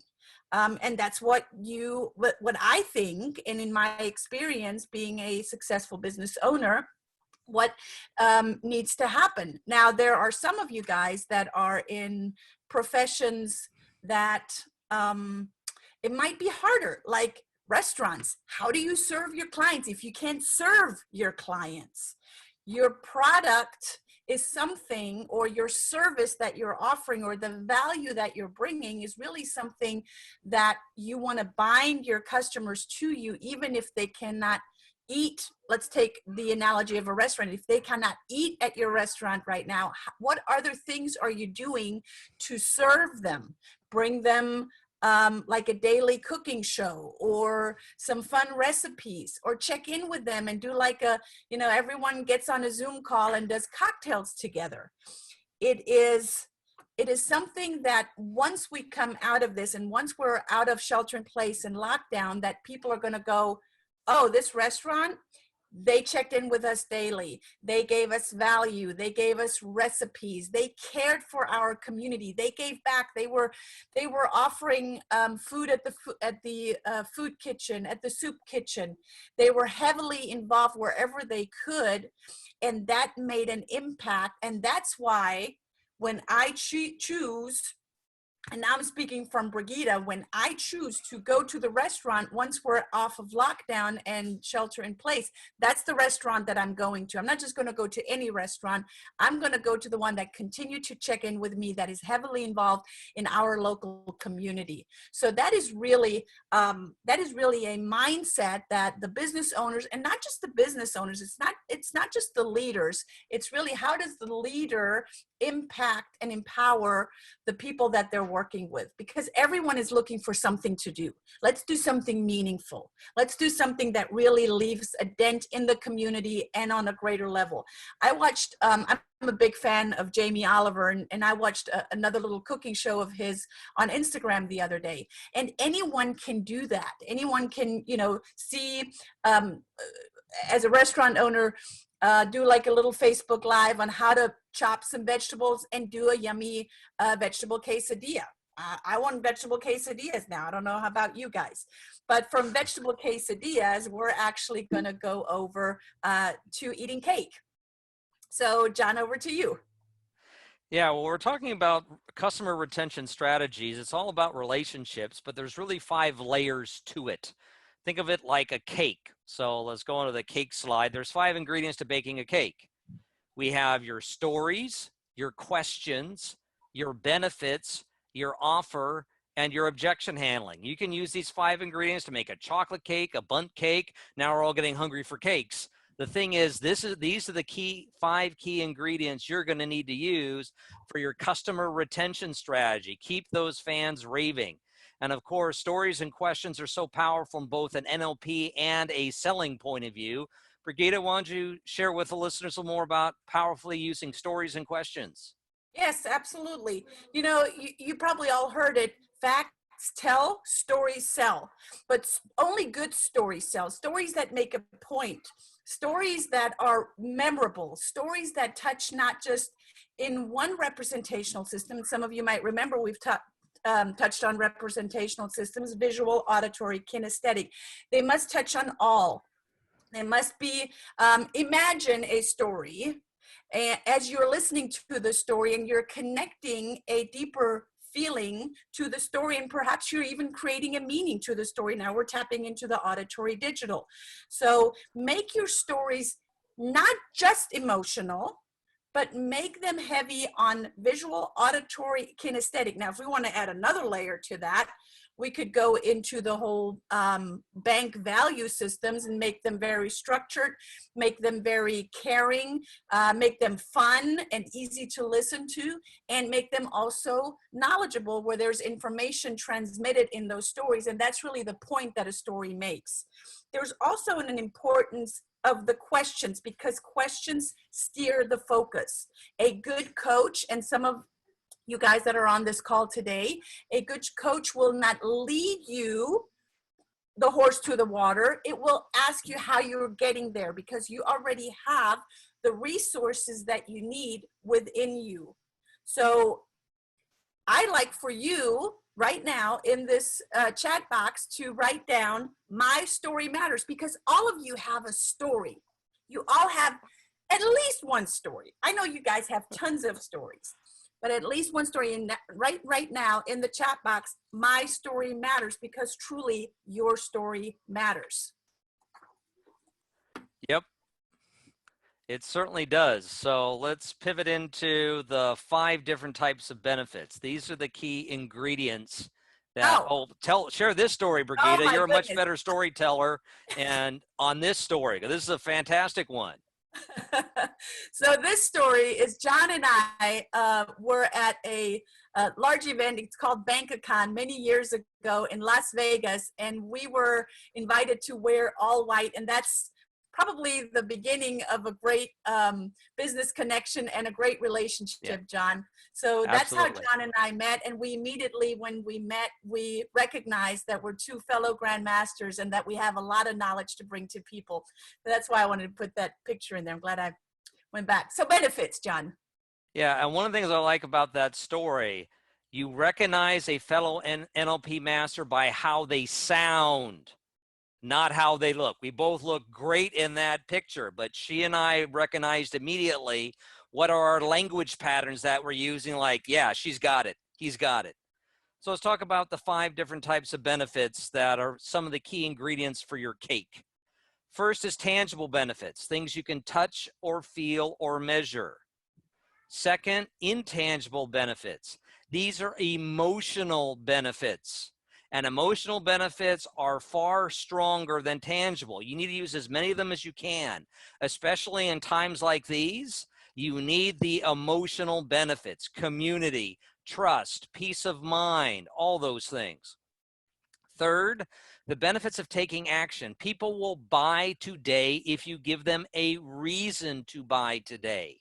People still want to buy things. Don't listen to the hype that nobody's buying. People are buying. It just takes a better salesperson with better NLP language patterns and a better mindset to be able to do it. The consequences of not taking action. What will it cost them if they do nothing? A lot of people learn the cost of not taking action. Unfortunately, people didn't hoard up enough toilet paper. The cost of not taking action is they've had some trouble. But the cost of not taking action is getting people away from they don't want. Remember we talk about NLP? moving away from and moving towards. Consequences of not taking action is moving away from. It is very, very powerful. And the fifth and highest level benefit is the benefit of the benefit. That's really the highest benefit of all of what you offer. We also have to go into the offer. The offer is the natural conclusion to a well-delivered sales presentation. You go through all this effort to describe what you're doing, and if you don't give them an offer, how are they going to buy from you? Have an offer. You owe it to them, and they owe it to you to listen to a well-designed offer. And finally, objection handling. Objections are just buying signals. Listen to the reframe there. Objections are just buying signals. If you're getting them, it shows they are interested. So now you can work with them. So in your chat box, people are afraid of objections. It's just buying signals. And with the right scripts and the right NLP mindset, you can handle them. So in the chat box, I want you to type in this declaration. Objections are easy. Objections are easy. So type that into your chat box. Brigitta, would you share with us a little more about your thoughts on objections and the offer? Yes, and I think we could do like a whole series just on objections and offer, John, and I think we should do that. Would you guys get value out of that? I know that I would, and I'd love to share that. Objections, the offer starts at the very beginning, even before you have the conversation. Anytime you build a relationship, that's when the offer starts, and that's where your well-formed outcome comes in. We talked about that at the introduction of NLP last Thursday. There's another one coming this Thursday.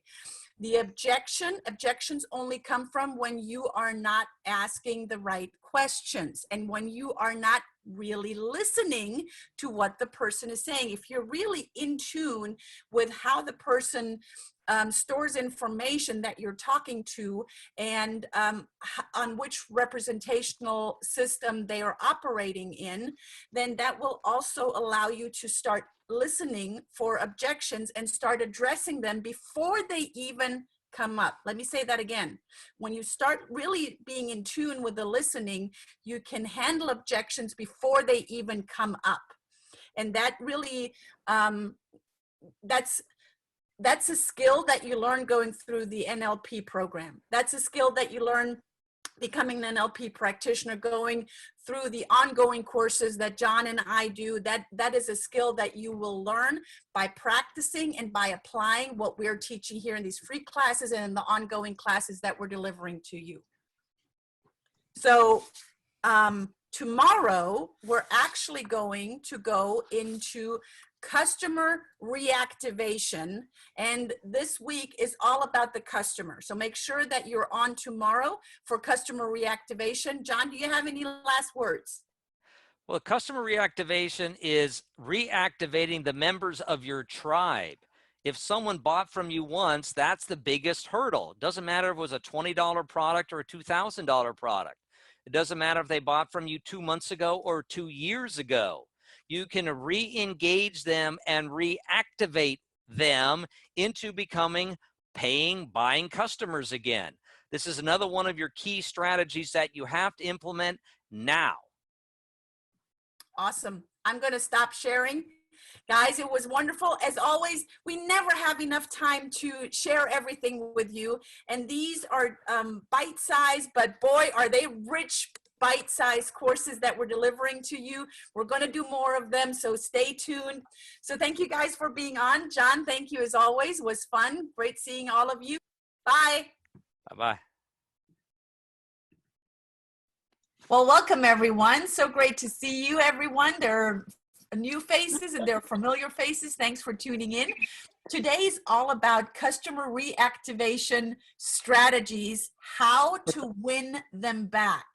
Because quite frankly, we are creating the new normal. We are creating the new normal in this new economy. And it's all about, let's get them back. All right, I'm back in. That was weird. Oh, are you here? Hi, John. Welcome back. Yeah, I got kicked out of my own webinar. Oh, that's not good. You're still the co-host. So welcome everyone. Welcome, everyone. My name is Brigitta Höferle. I am the CEO of the NLP Institute of Atlanta. I have built a Montessori school. And hi, Barbara. Great to see you here. Built a Montessori school in 2002. Brought that over from Germany to the United States. The school today is an incredible, very successful Montessori school that I'm out of the day-to-day operations. Woohoo! And I'm just excited to be here on this beautiful Wednesday. It is nice. It's not as hot yet here, but I'm pretty sure there's some folks from Houston here that it's probably already getting really hot over there. So excited that you guys are here. John, thank you for being here yet again. Yes. So a little bit about my background. I'm John Kurth. I'm president of Syntactic Sales Scripting.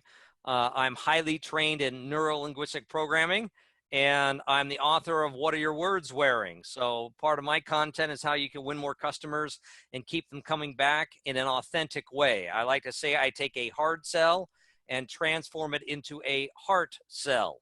So Brigitta, what are we going to be talking a little bit more about today about customer reactivation strategies? Yes, I'm going to start with the mindset of a reactivated customer. A reactivated customer is someone that's already bought from you. So I've been going with a restaurant analogy over the past few days, and I'm going to continue with that analogy, and of course it goes into any profession. Had a call with a new customer, a new client of mine this morning who is a dentist. Again, there's also my dentist office is closed. They're not going to see me until all of this craziness is over. So it's really about how are you tapping into the customer that you have had that is maybe a raving fan, a loyal customer, because once a buyer, always a buyer. A buyer is a buyer is a buyer. Say it with me. A buyer is a buyer is a buyer. Correct. And it's the impact that you made in the front end, and it's the care that you're taking care of them during this time, during this creating this new normal. So the biggest psychological hurdle has been crossed because they purchased from you before. You don't have to convince them right now of what the quality is. You have to stay in touch with them, build a relationship with them, or continue to build the relationship with them that they will come back, that you're reactivating them. When we go with the analogy of the restaurant, what are you doing right now that you are taking care of them? Some of my clients who have restaurants and friends that have restaurants are doing home cooked meals, and you can pick them up curbside and pay via PayPal or pay via credit card. There's no interaction. There's a physical distancing to keep the space and the safety, and yet they're staying in touch with the people that I'm going to mute everyone real quick, with the people that have bought from them before. So it's all about you becoming creative. May you be in restaurant, may you be in dentistry, may you be in any other profession and industry, of how do you stay in touch with your clients, your customers, and how do you keep them raving fans, and what will you do that will bring them back in once we are reopening our doors? What they have paid for before does not matter. That they are loyal customers and that you take care of them really, really matters. I'll tell you really quick, one big lesson that I have learned early in my years when I built my Montessori school is to create a love for my customers. And that's what brought people back to me. So right now in the chat box, why don't you go ahead and say, I reactivate my customers. I love my customers. I reactivate my customers, or I love my customers. Put it in the chat box right now, because it is a declaration. It is such a simple concept, and yet it is so, so powerful. John. Good. All right. I'm not seeing the slides. Oh, well, I got so carried away with you being being back on that I forgot to share my slides. Okay. All right. So you cover the mindset. All right. Okay. Creating scripts. So you need to create special scripts for reactivating your customers. Now, the definition of a script is simply this: words and sequence that have meaning. So if you're talking and making sense, you're using a script. If you're talking and not making sense, you're talking in gibberish. Mumbo dog face banana patch is gibberish. It doesn't make any sense. So it's not whether you're using scripts or not, is how powerful and persuasive are your scripts? Now, you may be asking yourself a question: why do I need to overhaul my scripts? Well, first of all, winging it is a recipe for disaster. Winging it is a recipe for failure. Don't wing it. Two, during this pandemic, your scripts that were working before aren't working now. And even if they hadn't changed, you still need to go through this overhauling process, because your customer's ability and willingness to listen is limited. People's attention spans have been getting shorter and shorter and shorter and shorter. So you cannot waste your time or their time. So this process of going through your customer reactivation scripts is essential. Brigitta, let's talk about mindset of reactivation. Yeah, so what is your mindset around your customers? What are the blocks that you possibly have? Perhaps you're like one of my clients that says, you know, why should my customer buy from me right now? Do they really have the money to do so? This is a limiting mindset, and it takes a reframe, it takes a shift to see it from the other side. Because I asked her that question. I said, T, I'm not going to give her full name. I said, T, do you realize that the product that you're selling to your customer, which is a cosmetic product, women want to look good on Zooms. You might see me from top here. You don't know that I'm wearing yoga pants right now. That's totally out of the question. I'm kidding. I'm kidding. But I said, do you understand that people want to have a pretty lipstick, that women want to have some kind of lashes, that they look good? Because gals and guys, anything that we can use right now to make us look good on these Zoom calls, I will take it. So I reframed it for her on, well, people are not necessarily buying cosmetics right now. Guess what? I went to CVS with a mask on and gloves. It's pretty much sold out. People are buying everything. And on the flip side, they're also saving money on not going to Starbucks, not eating out, not going to, you know, H&M and TJ Maxx and to the mall, and putting money out for stuff that they really don't need. So be very intentional of how you speak to your clients, and tap into a problem that they have. So be mindful of what your mindset is around your reactivation of your customers. Also, another thought that I have heard from my clients is, well, they just think I want their money. Okay, not if you love and care your customers. Remember what I said earlier: when you love and care for your customers and you're giving them value and you're there for them and you check in with them, they want to buy from you. Everyone wants to buy.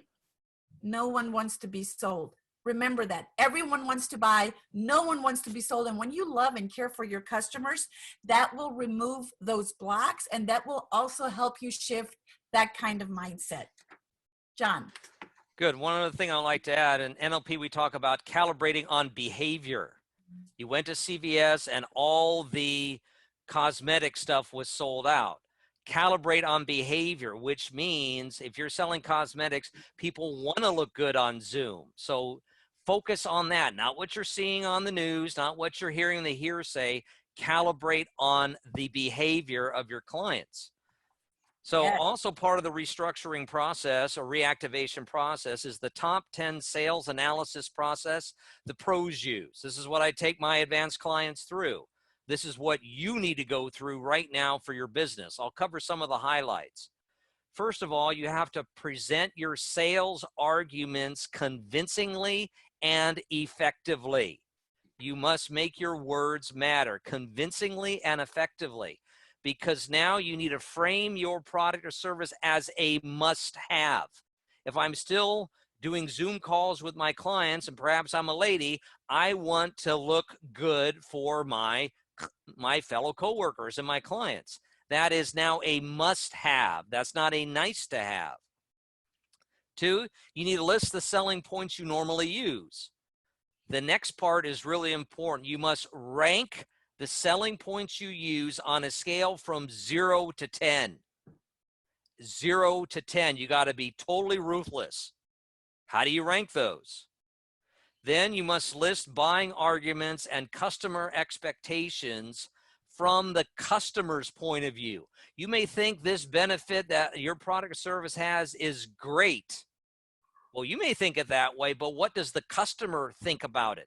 What does the customer feel about it? It's their feelings, their perception of it that determines whether it's a valid sales point or sales argument or not.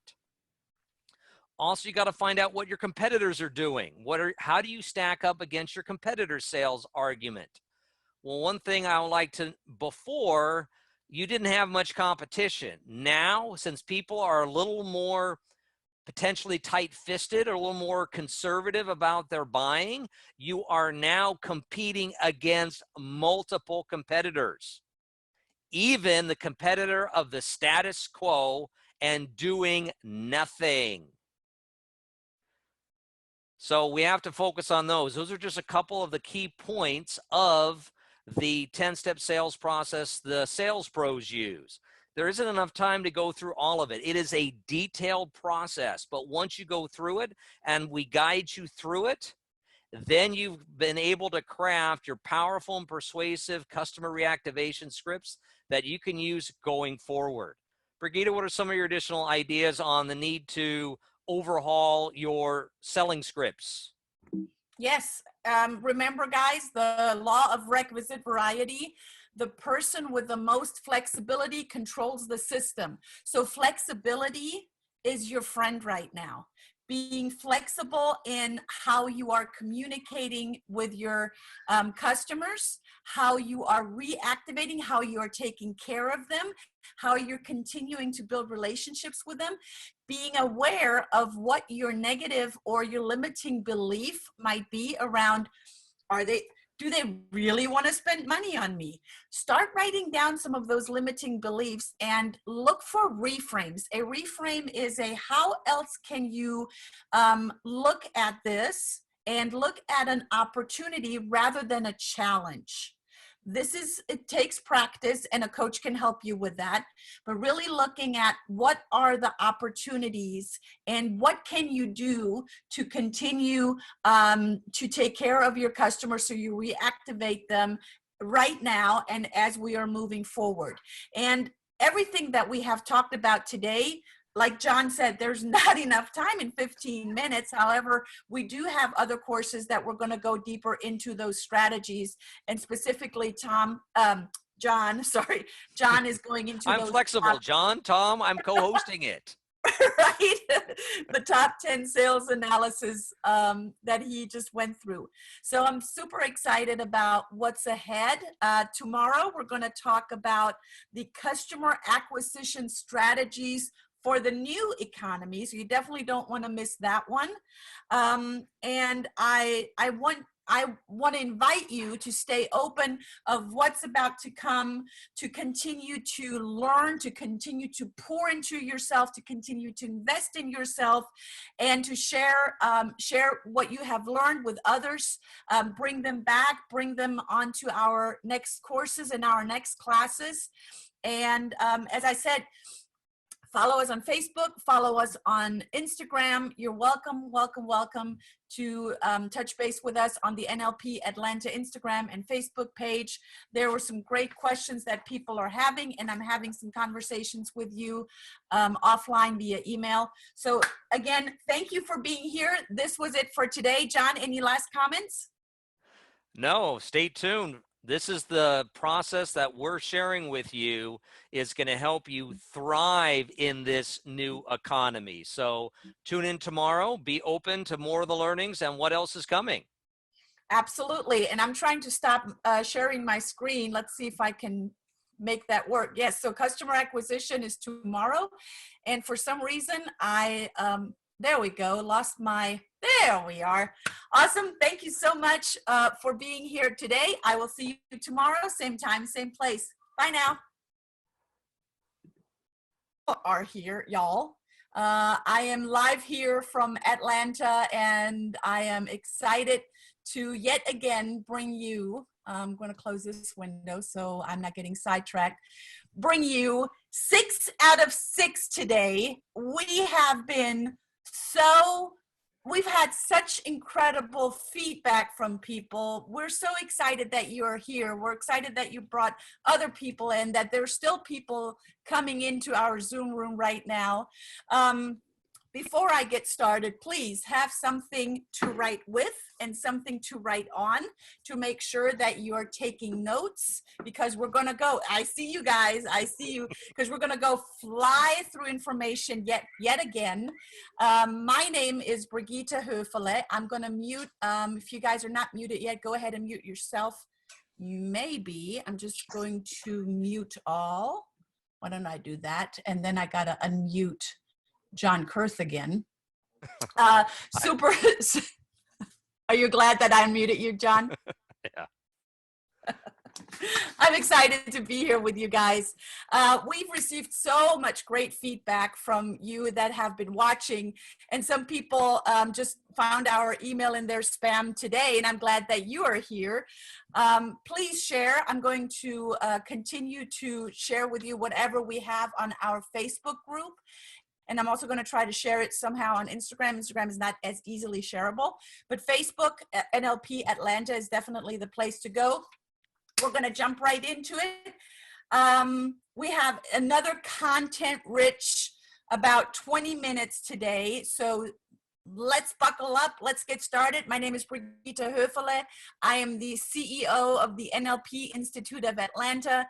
I am a trainer and educator by heart and by trade. I have spoken on many large stages all around the world. And on one of those stages is where I met John Kurth.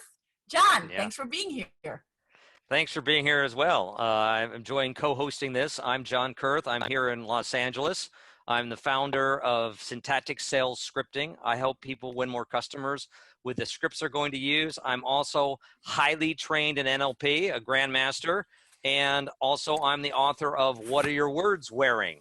So it's such a great partnership with Brigitta, who's a fellow grandmaster of NLP, to deliver so much value, concentrated value to the people on these calls. Brigitta, why don't you tell us more about what we're going over today? Yes, today is all about customer acquisition strategies for the new economy, because we are all in this together. Let me go ahead and share my screen. We are all in this together in creating the new normal, right? We're going to go into business not as usual. So we're going to start out today, customer acquisition, and we're giving you strategies. And there's only so many strategies that we can give you within 15 minutes. Stay tuned. There is more. So let's go dive deep into your mindset for new target markets. Let me, nope. There we go. New target mindset. People are still going to buy, but they might be different people. You might have a different target market. Yesterday, I was on a panel and we talked about, communicating with people, communicating with new people. There might be people out there that have shifted, and a lot of us have shifted over the past 5-6 weeks. So how do you feel about meeting new people? I'm asking you guys that are on this Facebook Live, I'm asking you that are on the Zoom call, share with us in the chat box, how do you feel about meeting new people? Are you like, I know some of you that are on this call that when we started working together, you're like, I'd rather not talk to people. And then there's some people that are like, yeah, let me throw up all over people. Well, neither one is really good. So having a good mindset of how to meet new people and how to listen and what to listen for as you're meeting new people is really, really key. So reframing what comes up for you and going, I really don't like to meet new people, or let me just throw up everything that I know to new people. let's find some really good reframes. And NLP is an incredible and resourceful strategy and program that will help you reframe that will help you find other ways and other states to increase your choice so you can increase your sales. I'm going to say that again, increasing your choice. You always have a choice in everything and anything that you do. You have a choice. So being aware of what your choices are and create and choosing the right one. Well, which one is the right one? Is it the limiting one or is it the supporting one? That is really up to you. What is your mindset around this new target market? Where else can you tap into, or which other target market can you tap into that you might not be thinking about? One of my clients that I had a call with on Wednesday said, well, you know, I used to work with colleges and they seem to be letting go of professors and teachers like myself. So I said, okay, so what are the other opportunities? And he's like, I don't know. And then I asked him, what are his skills? What is the knowledge that he brings to the table? And we just started putting it and framing it and putting it all out on paper. And he's like, oh my gosh, I didn't even know the information that I had. And can he build his own programs easily? Will universities be eating up his programs? Absolutely. So really looking at what other target markets can you tap? So I want to encourage you on Facebook Live and on the Zoom call to declare in the chat box right now that you are finding wonderful customers. We talked about the love for customers yesterday. Finding wonderful customers and declaring it right here in the Facebook Live. Declare it as you are communicating with us. Sorry, that's my dog. I have a little puppy. The dog agrees with finding new customers. The dog follows his nose to finding new customers. Love it. Yes. So let's go over to John because you have the ideal customer and you are bringing us some strategies on that. Yeah, so talking about the avatar, the technical definition of an avatar is a manifestation of a god on the physical plane. But what it really means for marketing is who is your ideal customer. But we're looking for new ideal customers because those might be the people who are buying right now.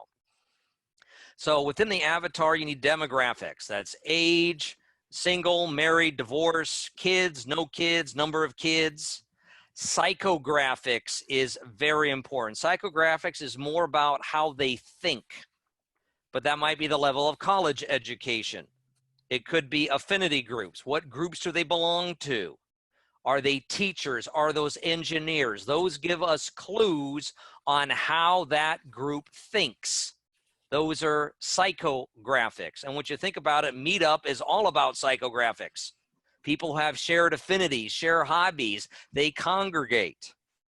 So you're going to create a composite, bits and pieces to get a composite picture of what that avatar looks like. You also need to find out where the watering holes of your avatar are, online and offline. Where do they congregate? But these watering holes are great listening posts for you to find out what they're thinking about, what they're looking for, what their pains are, what are their language patterns that they're using when talking with each other. These are all incredible sources of information for you to further target those target markets. So find their watering holes and set up listening posts. So I want you to put in the chat box declaration, I see my avatar. You got to be able to see them so you can pick them up. Otherwise, you could be an entire room of your perfect customers and you never know it. You got to be able to see them. That's why the composite is so important. So put in the chat box your declaration, I see my avatar. Now, Brigitta's talk about the mindset of your new avatar. Psychographics just scratches the surface of the mindset of your avatar. Brigitta, over to you. Thank you. Yeah, so it's not just knowing who your avatar is, but tapping into and understanding what are they thinking? What is their mindset all about? You know, going into the psychographics as John just described, it is knowing the psychographics, where do they find them, and then relating to what are they thinking? How are they processing information? How are they thinking?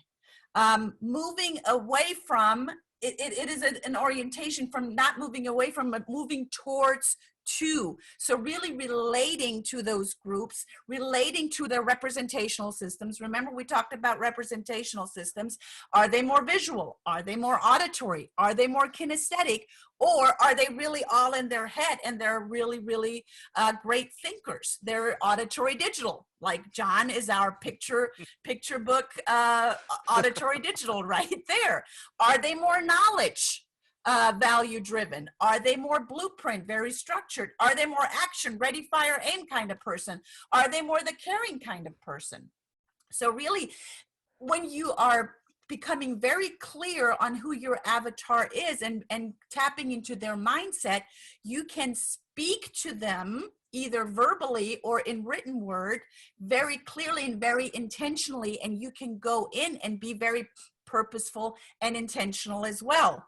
So being very clear on the rep system, on the value system, on how are they processing information and what are they thinking. That all takes great listening and great communication skills, and that's what NLP is all about. John. All right, so let's talk about how to write the scripts for your new avatar. Yesterday, we talked about the 10-step process, 10-step analysis process the sales pros use. This is perfect for your new avatar because it forces you to calibrate your scripting on what their desires are. Going through this structured process, the 10-step sales process the pros use, will then allow you to craft that language for the new target market that will resonate with them.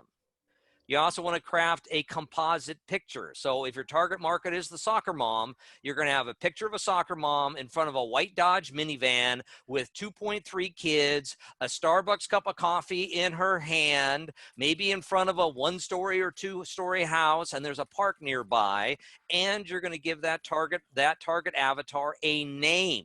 Let's call her Mary. From there, you can then answer the key questions. What keeps them up at night? Answering that, you're finding pain, you're finding fear, you're finding problems that you can solve that will grow your business rapidly. It doesn't have to be a perfect solution. If I've got a migraine headache, just taking aspirin takes it from a 10 down to a 5, I will still be happy. Doesn't take it to a 0, but it takes it down. I will pay you for it. Also, this exercise, if they could wave a magic wand, what problems would they want solved? That's what Steve Jobs used to such great effect. Okay, old clunky phones, what can we do? That totally reinvigorated and revolutionized the industry. So the magic wand exercise is very, very powerful, and it will position your business to help solve those. If you've done your research properly and spent time in the listening posts, you will be able to answer these 2 questions. So here's the exercise that you can use. It's called writing a letter to your avatar. You're writing a letter as if they're a good friend. You will put a picture of your composite of Mary, the soccer mom, if that's your target market, at eye level. Then this will make sure your letter has the right tone and the right rhythm. You're writing a letter to them as if they're a good friend. This letter becomes your baseline script for a sales letter, for your marketing material, and for your scripts. World-class copywriters use this exercise. World-class copywriters, some charge $100,000 for a single sales letter, and they get overrides on everything they sell. This is how powerful the writing a letter to your avatar exercise is. Brigitta, what are some of your thoughts about the avatar writing exercise? You know, I love that exercise, and my avatar's name is Vivian, and Vivian literally juggles chainsaws. And I know exactly where Vivian buys her groceries at Whole Foods, how much money she spends every month on clothes and on shoes, what she does for leisure time, how many kids she has. I'm very, very clear about Vivian. And when I write my scripts, when I write my marketing scripts, when I have any kind of question around what's going to go out to my target market, I am writing to Vivian. Like, I have Vivian sitting in front of me with her long hair, throwing it back and going, okay, girlfriend, this is what it's going to be. So Vivian is a real person in my head. And love that exercise. And ladies and gentlemen on the call, with Brigitta's such good description of Vivian, her composite, when you're walking down the street or going to Starbucks or wherever you are, you now can pick out who Vivian is. That's the level of description and granularity that makes the avatar process so powerful. You know, and John, there comes that imagination in, which is very visual, but it also creates a feeling around how Vivian feels and what Vivian says and how she talks. So again, there's visual, auditory, kinesthetic. Anytime you manifest, anytime you envision something, you have to, by NLP standards, by the laws, envision it on VAK, visual, auditory, kinesthetic. I will drive that home in any and every course that we're teaching. So, shall we